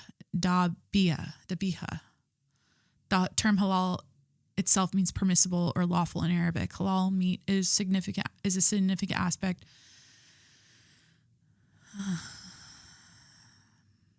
I don't want to. Here we go. We're just gonna copy and paste this method of slaughter, and we're gonna put it back into the Google search bar, and we're gonna see what comes up. And we're not gonna sleep tonight. And enter. Oops, it didn't copy and paste. Am I still recording? I am. Hi. How are you doing? I love podcasting. I'm happy you're here. Thank you for supporting the show. Oh my God. Images. Why did I do that? I just see a bunch of, diagram of a neck. It's just a cartoon. Jugular veins, esophagus, trachea, Islamic method of slaughtering. A scientific study showed the heart of animals stunned by CBT stopped beating earlier as compared to the one slaughtered according to the halal method, thus resulting in the retention of more blood in the meat. Although the animals were rendered unconscious, they felt severe pain from stunning. Wait. Okay, so that's the stun gun. That's the one that goes in the head. So a scientific study showed the heart of an animal stunned stopped beating earlier, so that kills them faster, to the one slaughtered according to the halal method, where they just slice the throat, thus resulting in retention, more blood in the meat, although the animals that were rendered unconscious. So stunning, when they do the stun gun and they feel, quote unquote, feel more pain than if they had the throat slit. So it's the opposite of what you would think. I need to stop. I don't like this. Don't look up statistics. Don't look up images. Don't look up videos. I'm looking at the cow on the beach. I'm like, it's just a baby. It just transferred. It just went 11 miles in the flood. I think it was in the water, just getting dragged for 11 miles. Just a baby. Look at my baby dog over there, just looking so cute. Hi, Jim. All right, so that's the cow. We got this guy in the sailboat, the cow. Let's talk about the recession. Okay, so basically we've rebranded. Fuck. Take a sip.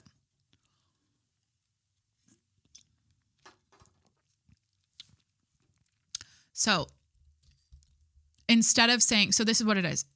I covered this at the beginning. Instead of saying I'm broke, that's why I can't get my nails done anymore. You're going to show people your short nails. And you're going to say, instead of being like, I don't get my nails done because it's too expensive, I can't afford it. You're just going to be like recession core. And then it's going to be like stubby little princess nails. And then you're going to be like, they're called princess nails. Because now all of these beauty brands are investing in, allegedly, they're investing in like these big marketing campaigns around princess nails, promoting short nails, like little princess nails. They're making that trendy and cool because people can't afford to get their nails done anymore, or that's going to be a thing. So yeah, like we're already seeing it, this whole like no buy 2025 not buying stuff is going to be a flex. Being like, what do you call it? Like under consumption is going to be a flex. It's going to be even more trendy than it already is. I mean, I've talked about it and I've recently like stopped buying excess stuff. Like I don't buy sports bras on Amazon anymore. Like once a week I used to buy it's like every other week it's like a new sports bra, a new workout set. Like, and I just like accumulate so much shit over time. Like I don't need it. Right. So I've stopped that habit. I've been really using up all my skincare, all of my excess shampoos and dish soap in my cupboards that I just have. Like I'm really running through everything because it's just smart. Like you shouldn't be wasteful, right?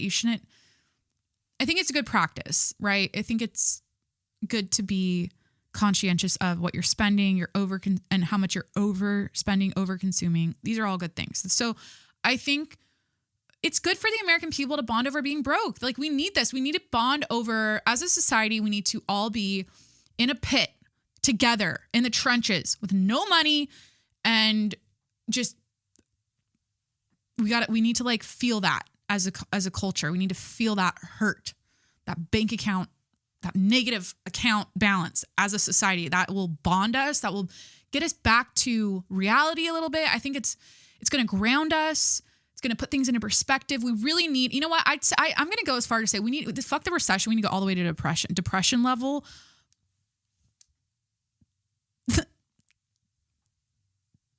Put us in a let's, like, how deep can it get? I say the deeper, the darker, the better. How many quarters of negative GDP? How many quarters of negative GDP does it take to be in a technical depression? I'd like to know.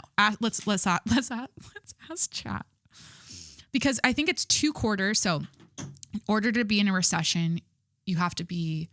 So a recession is technically, is it 2 quarters of negative GDP? Just let me confirm. Yeah.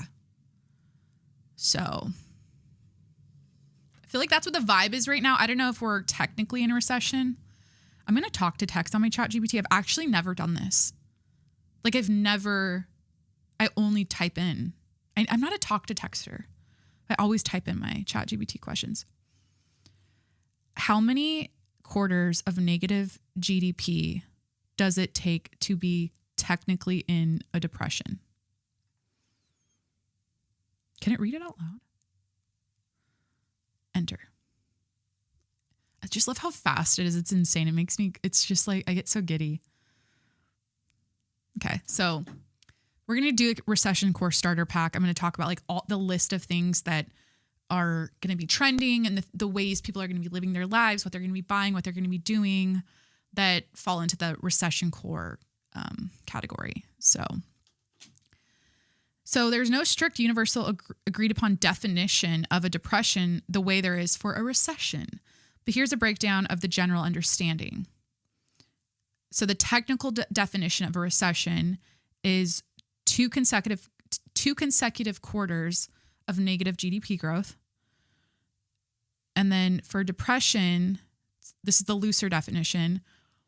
It's a prolonged and severe downturn, typically marked by multiple years of negative or stagnant GDP, a GDP decline of 10% or more, exceptionally high and sustained unemployment, major declines in investment, consumer confidence, and in industrial production. So how many quarters would that be? There isn't a set number of quarters, but economists often view a depression as a recession that lasts longer than 2 to 3 years. So the Great Depression was 1929 to 1939, and it involved a GDP drop of nearly 30% over 3 years, unemployment hitting 25%, and a decade of economic malaise. That's how you spell malaise? I've been trying to spell malaise recently, and I can't. Malaise. A decade of economic malaise despite some recovery in the mid-1930s. So yeah, it's like multiple years of recession, like 2 to 3 loosely, and really bad unemployment. So that's not amazing, but do you know what I mean? Like we've seen someone ask me on my Q&A, like, what's your opinion on influencers or something around like influencers? And actually have like a new epiphany, a new take on that, which I'll get to. But what time did I start this episode? 11:15. We're in like the 2-hour mark. This feels right. This is like when I'm getting like, it's long, but I still want to go. And we're working with terabytes and a new camera right now. So like I could go for fucking 15 hours. Call me a Twitch streamer. Call me a streamer. Solo podcasting for this long is actually diabolical, but you know what? I fucking love it. And I haven't chirped once about my love of podcasting on this episode. Maybe like one time. Actually, I did. And I said thank you for your support, but that's why I'm here. Okay. So my neck hurts. Recession core starter pack. Did I just wrap that up? I feel like I did. Okay, cool. So, but I was saying like the influencer thing and my thoughts and just society now. Okay, so we're gluttonous fat pigs and we overbuy, we overconsume.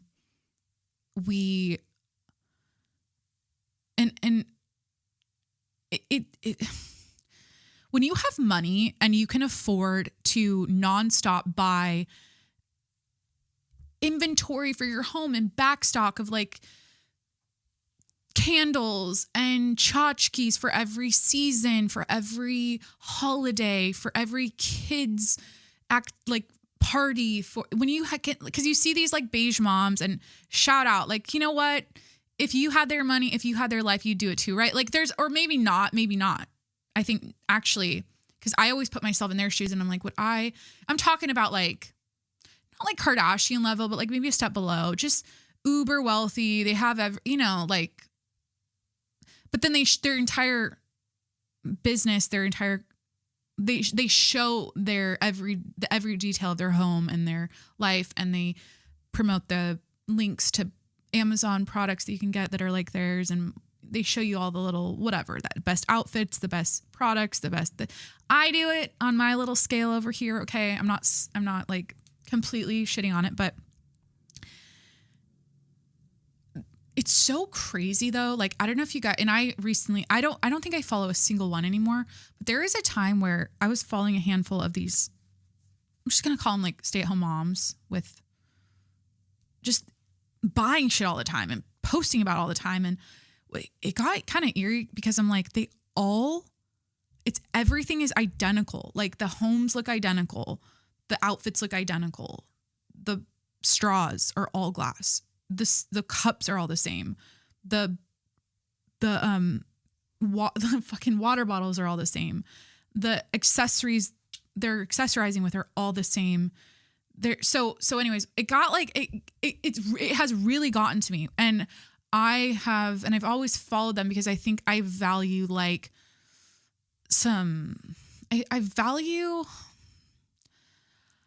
I like a little strung out. No, basically what I'm saying is like when I follow the French bitches and the fucking Euros and they're like, yeah, I bought this necklace 15 years ago. I wear it every day. This is my signature necklace. And it's like high quality. It's like one of one. And that's like they have like a signature, bracelet, a necklace, like only a few really good things. And no one on Instagram has that, but that, there's something like cool about that. And so I crave that right now. I crave that. And even for myself, I'm like, I do all the basic, I get the same Amazon sets of these bitches. How I get the same workout sets from like Define and like whatever, like Lulu and shit. I do all the, I do it. I get suckered in and it's fun. It's girly. It's like, yay. I love my new little like pen set that's all aesthetic and pastel and butter yellow. Butter yellow is the new color. It can be fun, but then you get like to a point where you get disgusted by it. So anyways, I don't like following those types anymore. I just even the fading on like the exposure, the darker exposure on all the pictures and the videos. And it's like very robotic. Everyone does the same thing. There's like no, I like rough around the edge of shit. It's that inner thrift shopper in me. I want to like feel, I don't know. I just want to see people's flaws and their like wrinkles and I want to see furniture with some scratches on it. You know what I mean? Like that type of shit. Just like lived in, cool, rugged, like artsy fartsy. Maybe you have like a random stack of books on the floor in the corner for no fucking reason. Like I want to see that. But everything's like minimalism, no clutter, beige, like, but then everything's so stocked up, and that's the overconsumption part. It's like, it's not normal to have a separate pantry in your kitchen for Stanley cups in every color. Like that's not normal, but that's what we're watching all the time. Like I stopped following all that. I'm like, not for me. And I don't need a product and a hack for every step of my day. Like I don't need to wake up and have 52 packets of Symbiotica, like L-theanine and my glutathione, and I have my little beekeeper, like bees shit I eat for my nootropic brain health, fucking matcha, mold-free coffee. Like you get it. Like I am very like bare bones, like less is more, you know. The finickier, the more product heavy your life is, where every detail of your day is around a routine and a product, like those, I'm just gonna call them those bitches, like those, that just fucking annoys me. It's like annoying. It's like you're hyper focused on the wrong things. Like, and I get it, they're making money off of the links, the affiliate, whatever, commish. They got the 100 million people watching, so they're getting that good coin, but like, it's disgusting. And so yeah, back to what I was saying. A depression would be good for all those maidens of the gram, the house maidens of the Instagram. I think a good solid like hit in the sphincter of the bank account would be healthy for all of them. I'm just talking shit, but like there's a fine line, or there's like a balance to it all. And let's get to the Recession Core starter pack. So DIY everything. To start off, DIY everything, okay? So nails. People are doing their own nails. They're doing their nails at home. We talked about the princess nails, the short nails. Less people are going to be going to the nail salons. They're going to be doing their nails at home. Making coffee at home is very Recession Core. Asking ChatGPT therapy questions I have thoughts on that. Actually, like really important thoughts on ChatGPT therapy. People are going to be relying on their ChatGPT for life help instead of their therapist, instead of paying for a therapist. Okay. Taking Tupperware to family dinners. Very Recession Core. You know, the fridge is pretty skinny this week. We've got a family barbecue on Friday. Kids, make sure you pack, like remind your mom to bring the Tupperware to the family barbecue. We're going to be taking some potato salad home and some leftover hot dogs. Like that's the vibe. Repurposing that, or getting those leftovers from the family barbecue. At the restaurant, you're going to be, actually you already get takeover, or you already get food to go. But then you're going to be telling your kids, you eat half, we're taking the other half home. That's your breakfast. Okay. That's very Recession Core. Like having okay, so we all have the Stanley Cup. I don't. I used to. I've lost like 3. I'm just over the Stanley Cup to be. I like Corey's. I use Corey's all the time, but you're not going to keep buying other colors. You're going to have your one Stanley Cup. It's going to be your signature color. There's no reason to have multiple. You're going to have your one water bottle. Recession Core. Walking everywhere instead of Ubering. If you live in a city and you happen to Uber everywhere, potentially the new way of life is going to be, hey, I got to get to Pilates 20 blocks away. I'm thinking if you're like in New York or somewhere that's like, if you're in like a walkable city, you might be in like, Dale, Michigan. I don't even know if that's a city, but you're in Dale, Michigan, and there's a few cornfields between you and your Pilates studio. And typically you would drive there. I was going to say Uber there, but there's not an Uber service in Dale, Michigan. Typically you drive there, but you're trying to save that coin because we're in a recession. So you're like, you know what? I'm going to stride out these 3 cornfields to get to Pilates. And then you're also telling yourself, I'm going to get my steps in this way and I'm going to lose weight and I'm going to be even skinnier. This recession's making me skinny. I'm embracing the recession. Recession is positive. Walking is positive. Health and wellness. I'm going to live forever. I'm not going to die like Brian Johnson. And so it's going to everything's going to be spun into like a positive message in your head about saving money. But the American way is not that. Like at our core, we're going to bitch and complain. Like that is who we are. We're going to complain. We're not going to like it. It's going to be a whole thing. You know, people are going to be miserable, depressed. I honestly feel like drugs and alcohol addiction is going to go up. Like it's going to be like the pandemic. People are going to be turning to the bottle, turning to the pills, you know, to cope with the hard times. I feel like that's what happens when the bank account gets low. People start dipping into the unhealthy shit. So, all right. No spend weekends, recession core, just vibes, sunlight, and your intrusive thoughts. So like instead of like doing an activity that costs money on the weekend or like going to a nice restaurant, you're going to be like going for a picnic or going to the local park and reading you'll read a book in the grass on your weekends instead of watching a movie in a movie theater, buying a $45 ticket. Oh, can I actually say this? Re-wearing outfits like it's a statement.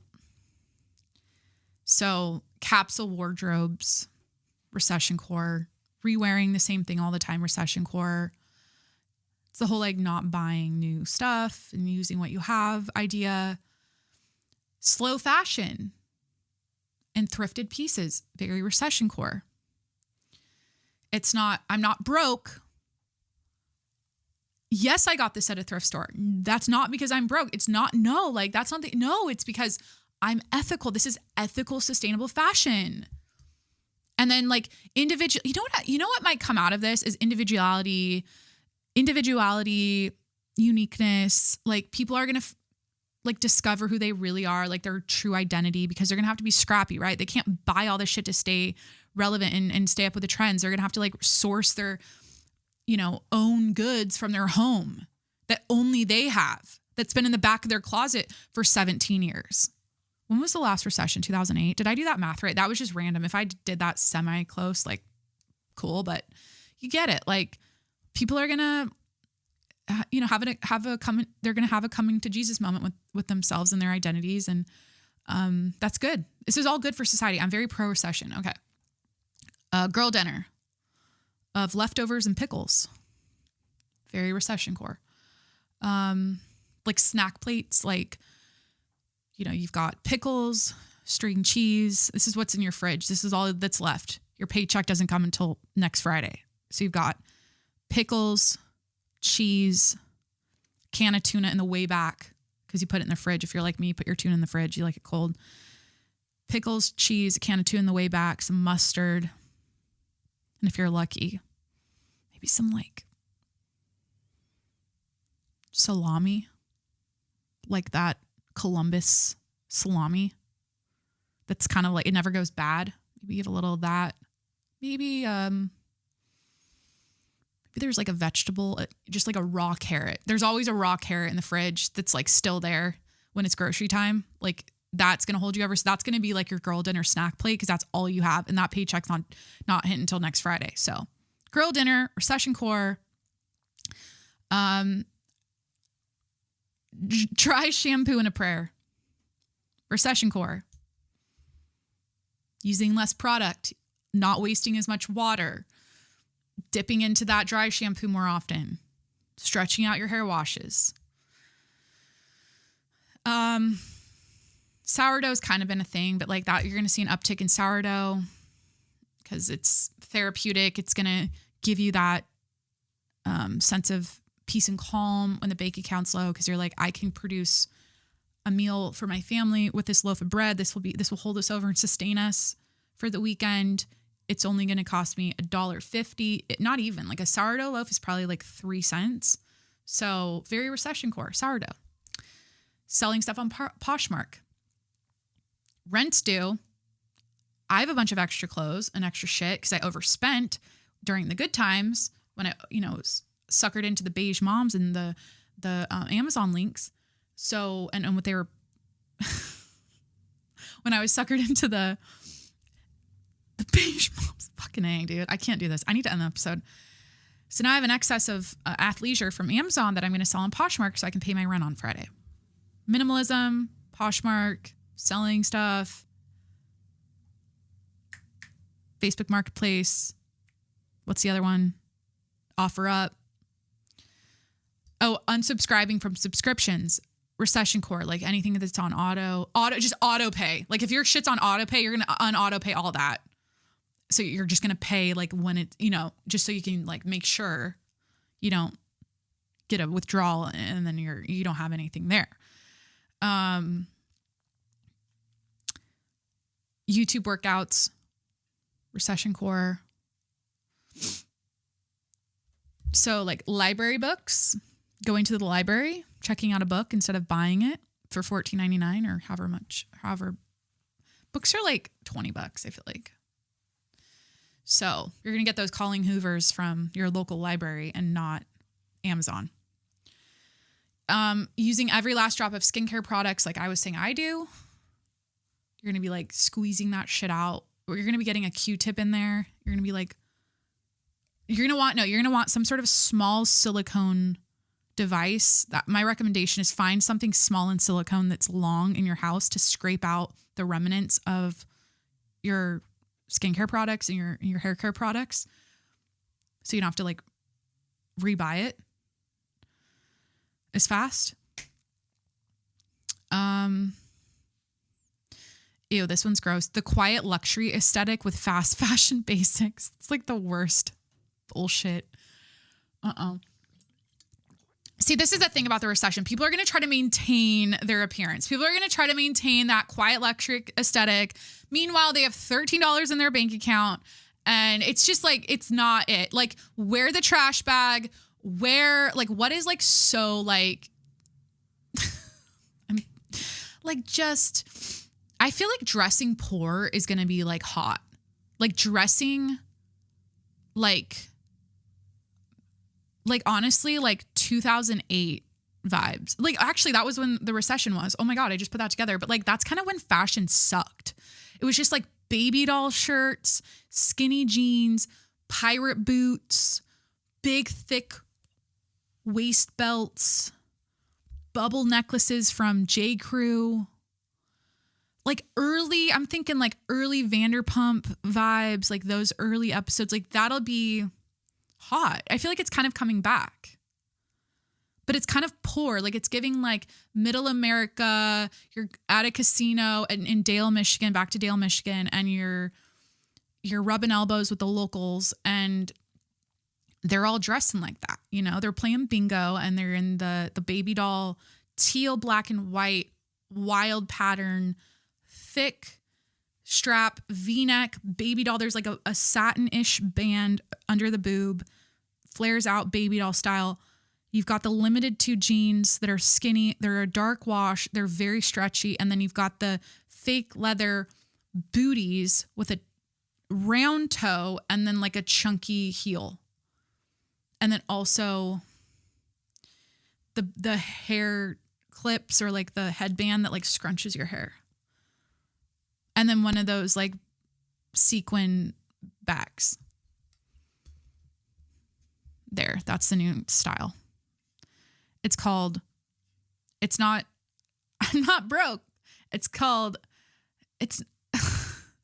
People, but my point is like people are going to try to maintain it. This is the thing with social media. Like you'll never know. This could happen. This could go on. I believe in our government's ability to like turn shit around. I mean, the market was doing okay today. It was, it's going up. It seems like it's recovering a little bit from when it did that little dippy thing a couple months ago, but I doubt we're going to go depression level, but like, it's just the food. Like, let's be honest. It's the food prices. That's where I notice it the most. I think for me, like it's just the cost of food is like, what? That's definitely where I'm seeing the increase. Couponing, very recession core. Like hoarding rewards points, gift cards. Oh yeah, when you're at Target, when you're at Vons, when you're at Walgreens, when you're at Walmart, when you're at any grocery store, drugstore, you're going to be going for that generic brand label. You're going to be going for that Equate. Is that fucking Walmart? You're going to be going for that Equate. You're going to be going for that. What's Vons' Signature Select at Vons. I think that's also Safeway Signature Select brand. Kirkland, if you're at Costco, you're going to be going for the generic label brands instead of the name brands.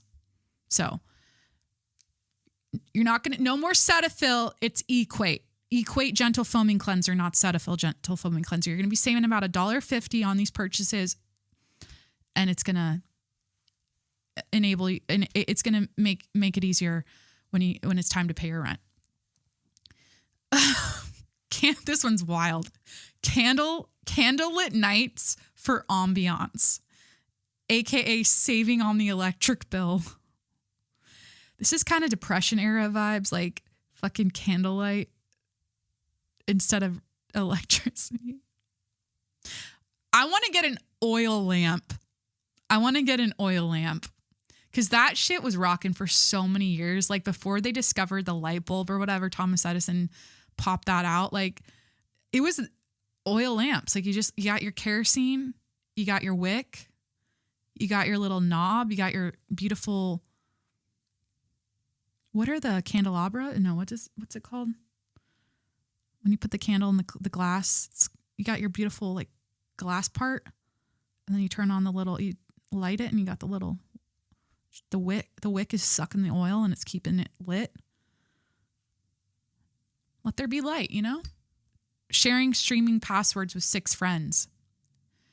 So, community over capitalism.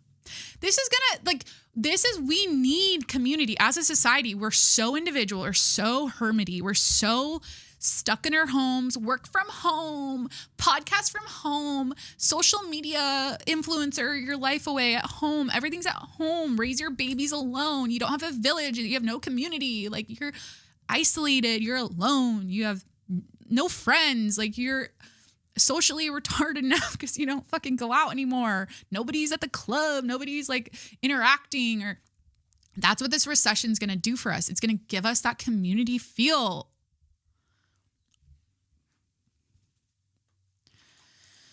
I gotta pop on my lipstick. I feel like it's not looking right on this 4K. Okay. So, community over capitalism. Fuck capitalism. Just start going off. Fuck cops. Fuck. So what did we learn? A recession is technically 2 quarters of negative GPT in succession. It's just like, I feel like people are like, this economy, food prices, gas prices, eggs. I'm just like, dude, we need it. Get scrappy. The best advice I ever learned from my psychopath, narcissistic, emotionally abusive, toxic, 12 years older than me, should not have been with this man for the year I was when I first moved to San Diego. If you know, this is pointing directly at a person. If you like you could figure it out. The best thing this fucking crazy psychopath ever said, very like Logan Paul-esque energy, just like, like that kind of personality type, like good person, honestly, but like troubled and like sociopathic, like no empathy, never asked about me or my family, or like just so good experience, great for dating. Like after that, I had a lot of tools, know-how. I learned about self-worth, setting boundaries, all the things. Best thing this man ever said is he would rather find ways to make more money than spend time, because it's all about like time is money. time's your most valuable asset. He would rather spend time finding ways to make more money than spend his time finding ways that he could save money. So the mindset is like, how can I expand? How can I grow? How can I source more income for myself? Not to say like side hustle, but like who could I talk to open a new door? Could I go back to school? Could I, like, you think in terms of like expansion, growth, sourcing more income for yourself than like pinching pennies and constantly like going out of your way to like call up a telemark, or if you like got overcharged for something and you're so you go on the phone and speak to, a call center person for an hour and a half and you're on hold to try to get $20 back. Like in that time, you could have read an article that, I don't know, like taught you something that you could take to your career or inspire you to start whatever. It's just a mindset thing. But I think it's, you should always think in terms of that. And I think most successful people I've been around are always very like, it's like expansion, growth. Like they're never like thinking skinny and tight and like lacking, and you get it. So, all right, I'm going to do a couple Q&A questions. This is such a long episode. And I don't know. The dogs need to go out. So speaking of the dogs, how is Louie? First question here. So Louie's been a bad dog. So Louie's our bulldog, and I mentioned earlier that he's taken a lot of dumps. And it's really crazy about bulldogs is like I'm sure, okay, this is how it is. You could be doing everything right. You could be training them by the book. You could take them to a trainer. You could send them off to North Korea and like, get them whipped into shape. You could, and they'll still take a shit on the carpet 6 nights a week at 3 years old. Like, we go out of our way to stay up at night with him and like make sure he goes to the bathroom. He eats very healthy. Like we're giving him Nom Nom right now. It's like the farmer's dog. He's not like, but there's still shit left in that tank, and he doesn't whine at the door to our bedroom when he needs to go. Like Jimmy. Like Jimmy's a professional nighttime shitter, bathroom potty or shitter. Like he will whine at the door. I can't whine right now. My voice is like hoarse because it's such a long podcast. And he'll like, and he knows like, wake mommy and daddy up. So they'll take me outside so I can go to the bathroom. Not Louie. Louie will fucking scurry his ass in the back corner of the guest bedroom. He'll like army crawl under the guest bedroom bed. Fucking, it's like 2 inches high. Somehow he like morphs under there and takes a shit. And then the next morning we're like, what the fuck? Where is it? Where is it? Where is it? We're just like looking all over the house. And we're like, where the fuck is it? Because it smells like shit. And there's the fucking shit under the bed. Or it's like always like hidden. But the funniest thing is like, I'm being lighthearted about this because it's like, he's not doing it on purpose. But the funniest thing is, my favorite thing to test with the dogs just in general is speaking to them normally and not in a stern, like I'm not trying to like scold. Like I probably should use a different tone of voice, but what's really crazy is I can just we use the word mistake. You talk to your dogs in your own language. Like everyone does that, even with your partner. Like you have your own banter, your own language, whatever. That's like very specific to you guys. So like for the dogs, and when they mess up, when they misbehave, when they're a bad dog, we say, I'll just be like, hey, Louie, can you come here for a second? I'm like, I just talked. Like I've been trying this out just for fun, just to see if he like reacts. And I'll just be like, hey, just any chance, like, did you make a mistake last night? Like, do you make a mistake? He knows the word mistake. I could say, did you make a mistake? Like he'll know, and his ears immediately go back and he starts licking his lips. So that's been the latest with Louie. He's 3, he'll be 4 this year.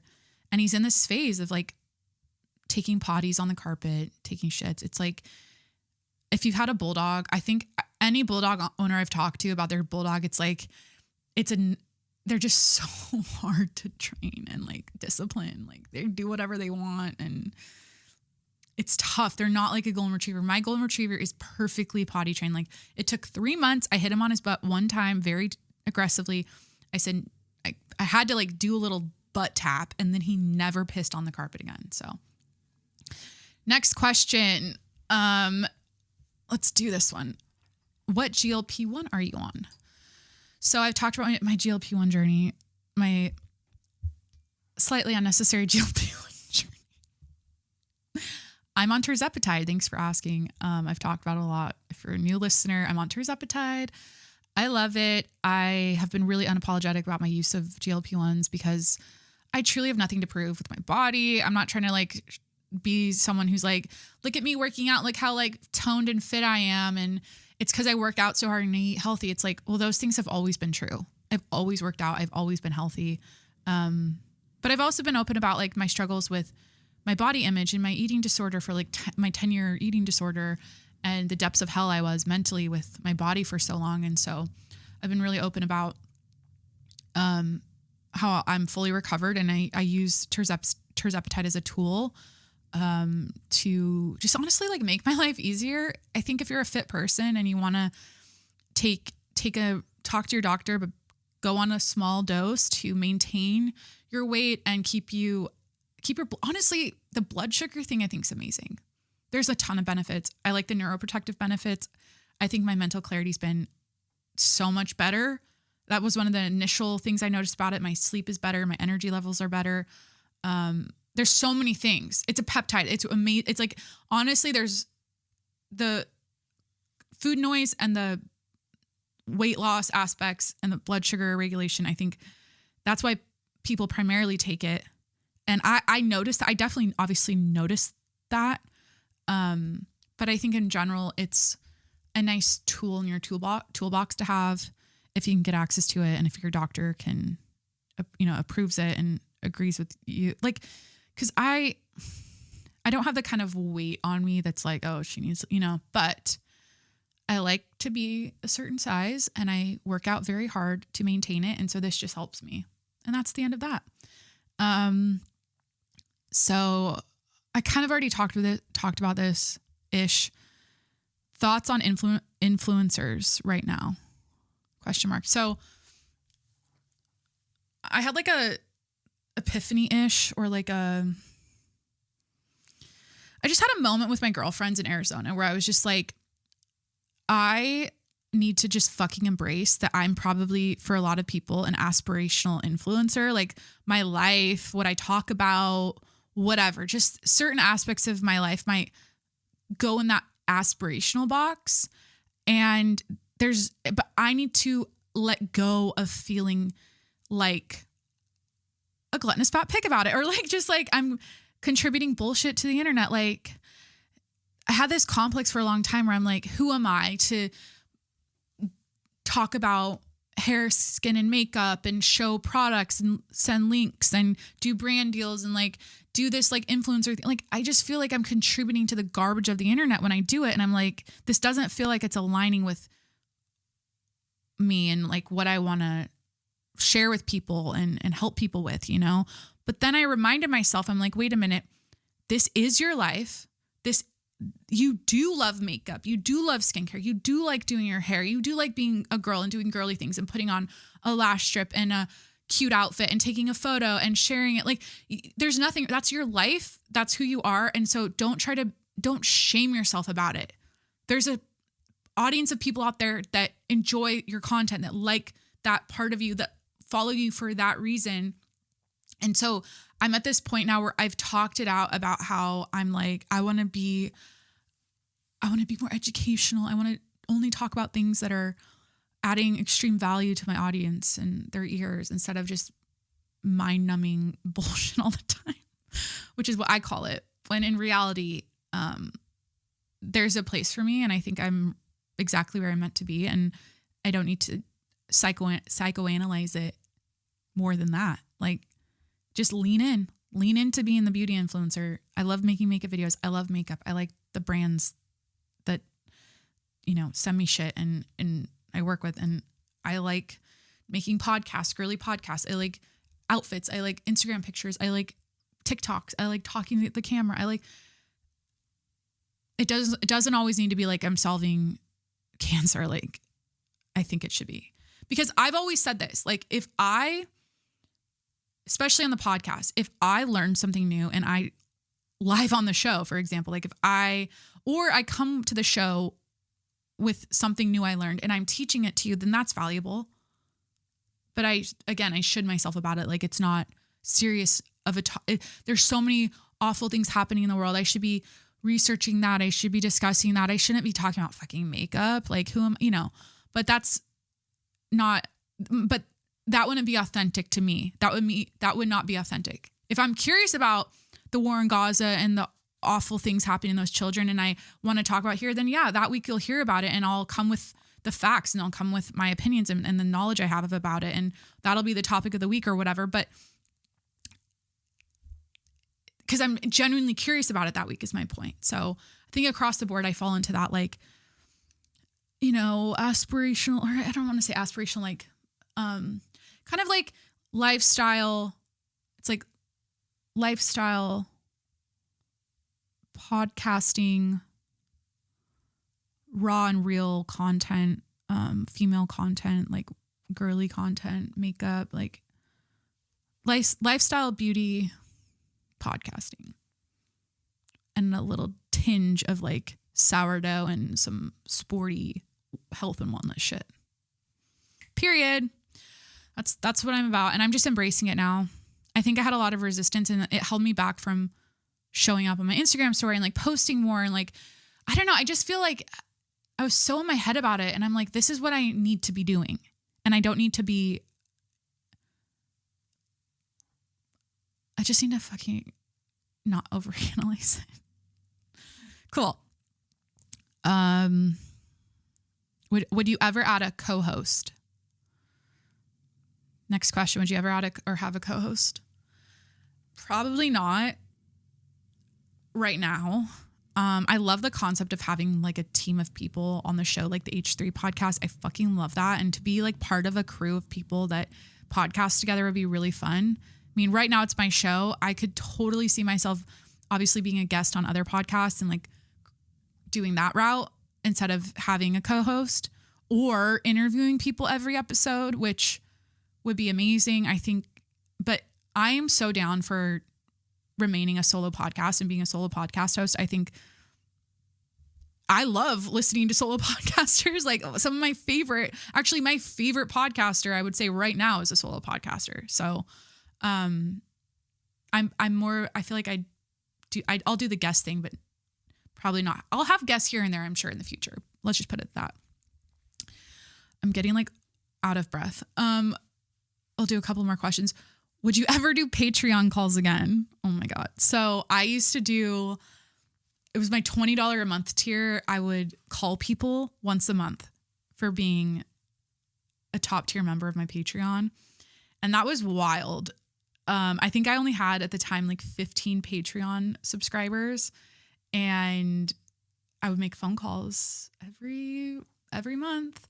And some people are still regular followers, listeners today. Like it's kind of cool, but yeah, I stopped doing that. I think after like 6 months or so. It was just a little too much.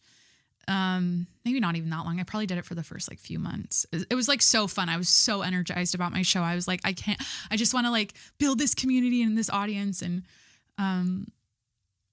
it was just crazy. Yeah. It's like, yeah. So talking to like married men and shit. And like, oh, I don't know about this. It was all guys. Cause that's when I started my podcast. Like it was majority a male audience. Like, and it's flipped. I think it has officially flipped. Thank God, to more women than men. But what's your workout / diet? I feel like I've kind of talked about this, but like, and I'm at the point now. I'll say this because I used to not think this way. I am now like everyone has a certain set of genetics that make them up, right? But like, I used to think, oh, your genetics aren't your destiny just because you're given these bad genes in terms of like how you gain fat or what your body composition is. Just because of that doesn't mean that it's going to hold you back from, you know, getting your dream body or like getting in the best shape of your life or whatever. Like, it's not going to be a barrier. It's not going to be a challenge. And I am here to say right now that I, compared to other people, just because of my genetics and what I was given, I don't have to try as hard to get into amazing shape. Like, a little goes a long way for me. Like, one glute workout, I have like a Brazilian butt lift, like immediately. Like, for another girl, it might be like she has to do that for 3 years to get my ass. Like, I just have a blessing with certain things, like building muscle really easily. I'm super vascular. I don't even work out my arms, but I always look so fucking ripped. Like, I don't have to try as hard. I'm just genetically blessed. So in terms of like, what's your workout and diet? If you're comparing, if you're like looking at my body and my whatever and my arms and my glutes or my legs, or like you're trying to figure that out. And like, what does she do? Like, I heavy lift, to be honest, but it's mostly lower body. I'd say most of the times every day, pretty much other than spin class right now, I lift heavy, like super heavy on my lower body. I don't do arms. I don't do upper body. I don't do any chest. Obviously I don't even work out my abs. I do, but not specific ab workouts unless I'm doing Pilates.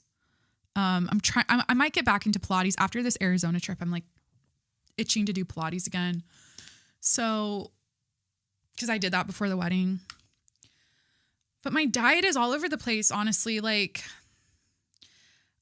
I drank a protein shake this morning and iced black coffee. And now I'm having a Diet Coke and water, and I'll probably have a couple like leftover. We had like steak. I don't know. I'll have like, it's always like protein heavy. I just eat like, I feel like I eat a really balanced diet. I eat out all the time. Corey and I love restaurants. We like trying new restaurants, trying new foods. Like, I'm not the type of chick anymore. I used to like exclusively order sides of steamed broccoli and like chicken breasts and like, you know, or when I was vegan, that was a total shit show when I ate out. Where now it's like, oh, if I'm at an Italian restaurant, I'm getting the fucking lasagna. And I'm eating all the bread and I'm eating all of the fried calamari and I'm having all of the wine and all of the cheese. And I don't even like flinch about it. That's how you know you're recovered, when you're like literally just eating whatever you want and you're like not in your head about it. I don't think I've been in my head about food and like overeating or like feeling guilt about eating too much or too many sweets, like ice cream or cookies, or like Corey and I, like I had like a whole entire plate of cookies the other night to myself. Like, I do that I eat like everything all the time. It's just all over the place and very balanced. Like, I'm not OCD about my diet like I used to be. Obviously, I had an eating disorder, and it was like orthorexia to the nines. But I like to get in my nutrient dense shit. Okay. I eat a lot of berries, tons of greens, tons of veggies, tons of, you know, healthy fats. But I like my chips and guac, and I like my fucking burritos and my ice cream and my pizza. I eat everything. You would not, if you came through, if I did what I eat in a day, it'd be like, oh fuck, I had no idea. Like, it's not, like, I probably look like I eat like a bro diet. I guess a little bit. I don't know. I feel like it's so personal. Everyone's body's different. Everyone's needs are different. Goals are different. Food is so personal. Like, all this shit is, even working out, the gym. I just feel really blessed because I know I'm blessed with really good genetics in terms of building muscle, leaning out, like building a body. Like, I am so blessed. Like, both of my parents were stacked as shit. Like, my grandpa was a fucking like football player, like he just was built. Like, everyone in my family on both sides is just like that. So, but I've witnessed like friends and people in my life where they're trying to eat healthy, they're trying to eat right, they're doing all the right things, like technically, but it takes them longer. It's a lot harder. Like, they don't just do like a, you know, one workout and like see crazy results. Like, I did Pilates in Arizona, and I literally was like, oh, I haven't worked out my abs like that in a year since I was prepping for the wedding. And then I woke up the next day and I'm like fucking 6-pack just from like that, you know, like actual, like I had like definition that I haven't seen in a while. And I was like, cool. So anyways, I just think women should lift weights a little bit. Like if you don't right now, just mix it in, lift your weights. Okay, this will be the last question. Do I want to, yeah, this will be, fuck it. We'll just do this one. It's like so dumb, but it's like biggest ick on a guy. What's my biggest ick on a guy? So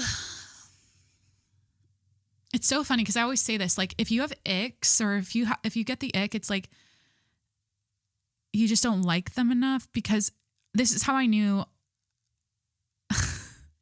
like this is how I knew Corey was the one. Like literally he has like a permanent butt crack at all times. I'm just going to say this and I'm going to blast him right now. Like I'm just going to put my head, like he just like, oh, his pants, he's like sagging his pants like Justin Bieber, but he's not doing the boxers to his belly button thing where it's like there's coverage over his ass. Cause like Bieber does like the sagging of the pants, but the boxers are high enough where like there's no butt crack hanging out, where like Corey sags his pants and there's a butt crack. And I remember like week 1, like day 2 of dating, whatever, like I saw his butt crack. He like bent over in his sweatpants, like Pet Louie or something. And it just went right over my head. But any other man in the past, if I ever saw his butt crack, I saw my ex get out of the car once, like on his side of the, like he was driving, got out of the car and I saw a butt crack. And I was like I did not need to see that. But that's how you know. Or something that's really like icky for me is like when a man like stubs his toe and just like does like a little bitch, like, oh, that hurt. It's like, I just like, I'm thinking of my ex. I had so many icks and it's because I didn't like him. I hated him. Like, or I didn't hate him. It's so crazy to think back to like people that you're with. You're like, I was so in love with them.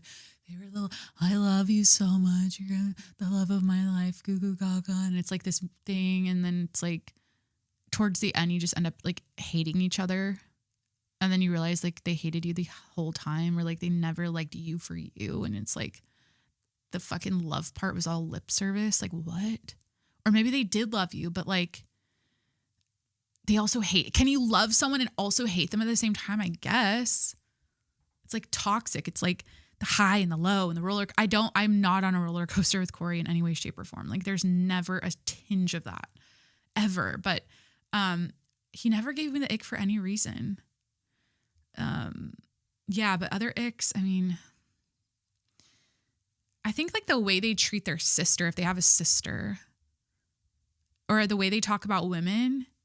Oh yeah, that's a huge one. That gives me the ick so bad. Like when the way a man talks, I don't like that. The way that they treat women, the way they talk about women.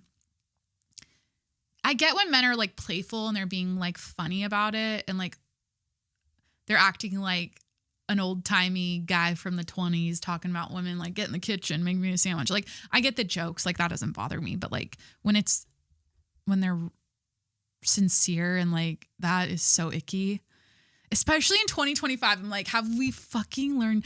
Men aren't curious. Okay. They're not inquisitive. They're not curious. They don't source. They're not like sourcing new information. Like they are for their businesses and their careers. Like men care about that. But when it comes to like relationship stuff and like learning about women, and I've always studied men, I feel like, or not studied, but I've always listened to them. Like I've always kind of kept an ear, or like, I know that probably goes against a lot of like what women would, if you're listening right now, you're like, you listen to men, like what the fuck? But like there's not all men are trash. And I feel like when I say I listen to men, I acknowledged what they wanted instead of fighting it. I think that's the thing. Like, cause women have a list. They have their, what are they, their dream man list. What do you call it? Like their non-negotiables and their, what's that called when you have a list? Oh Jesus, another phone call. When you have like what you want in a man list, right? Like men have that too, you know? And men can say, oh, women's standards are too high and unrealistic and not everyone is 6'5" and not everyone's 100 millionaire and not everyone has a 40-inch cock. Like I never say cock that nonchalantly. Ugh. Cock. Ew. I don't like this episode now. I just got icked by myself saying that. Oh, God. Let me shine down my upper lip. Hold on. So women have a list and we're supposed to never settle and like only like, you know, whatever with men. And it's like men have that too. And that's okay. That's my point. Like, don't just because they want a woman to have like a certain body type and they like big tits and an ass, like that's not an unrealistic beauty standard for women. Like that exists. Like that's okay. Like some men want that. Let them go get it. But some women don't. So they don't want that woman. That's okay. Like find a different man that likes what you're rocking with. Like, you know, I'm just very like understanding, I guess, of both sexes. Like, hey, we've got our needs, our wants, our desires, our fantasies. We have our lists. We like what we like. We don't like what we don't like. And that's okay. Instead of like just shitting on men for having a preference. Like you have a preference. Everyone, that's okay. That's normal. That's human. So I've always kind of, when men would talk about women around me, the guys I dated, I don't know. It's always like, they talk about like past stuff or like whatever. We talk about like, it's just, you know, that topic will come up here and there. And it's like, there's a pattern, I guess is what I'm saying, in what most men I would say want. And instead of fighting that system, I was like, okay. But then it's also like, is that good for women? That's a whole other can of worms I could open. But I was telling my girlfriend, like the older I get, the more feminist I get, the more like liberal I get when it comes to just how women are treated in society and just like what women have to fucking put up. I get like that feminist rage thing now, which I never had before. And I think it's just because of life experience, age. I see the world differently now. I see mothers. Like I've never like seen mothers. I've never really like seen them, right? Or like I've never realized like that actual, you know, I don't like the word sacrifice. I think it's like too negative, but just the shit women deal with that men don't have to, like, it kind of pisses me off sometimes. Or it really does. Like certain things really piss me off where I'm like, I just think that the societal expectations and the standards and just things that nobody questions and everyone goes along with in terms of what women do versus men in society is so fucked up in so many ways. Like, but I've always been like, okay, what do you want to do? Fight that system your whole life and be miserable, or find the balance, strike the balance and exist within it and keep yourself, you know, have a rudder so you never get completely burnt out and like never get your soul sucked and experience like psychological pain from being a woman in this society. Like you have to have I think with everything, a balance, but that's a new thing for me. Like turning 30, I just see the world different. I have so much more empathy for women, and I think, and kids, like it's this crazy, like, yeah. But anyways, I think that's a natural progression. It's like maturity too.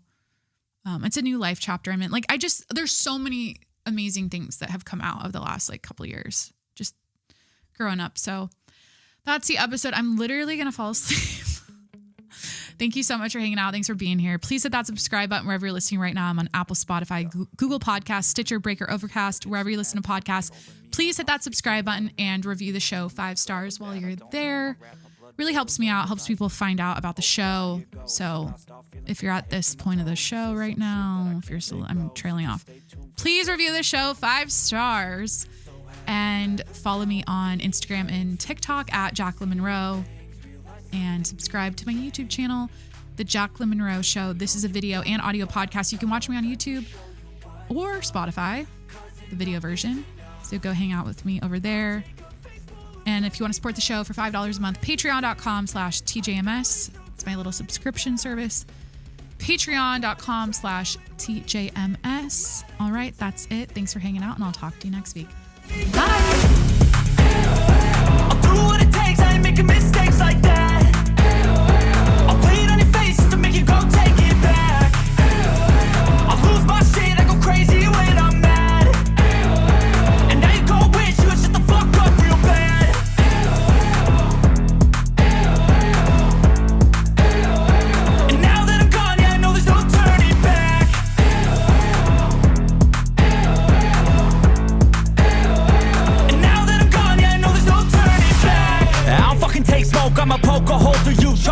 overdue.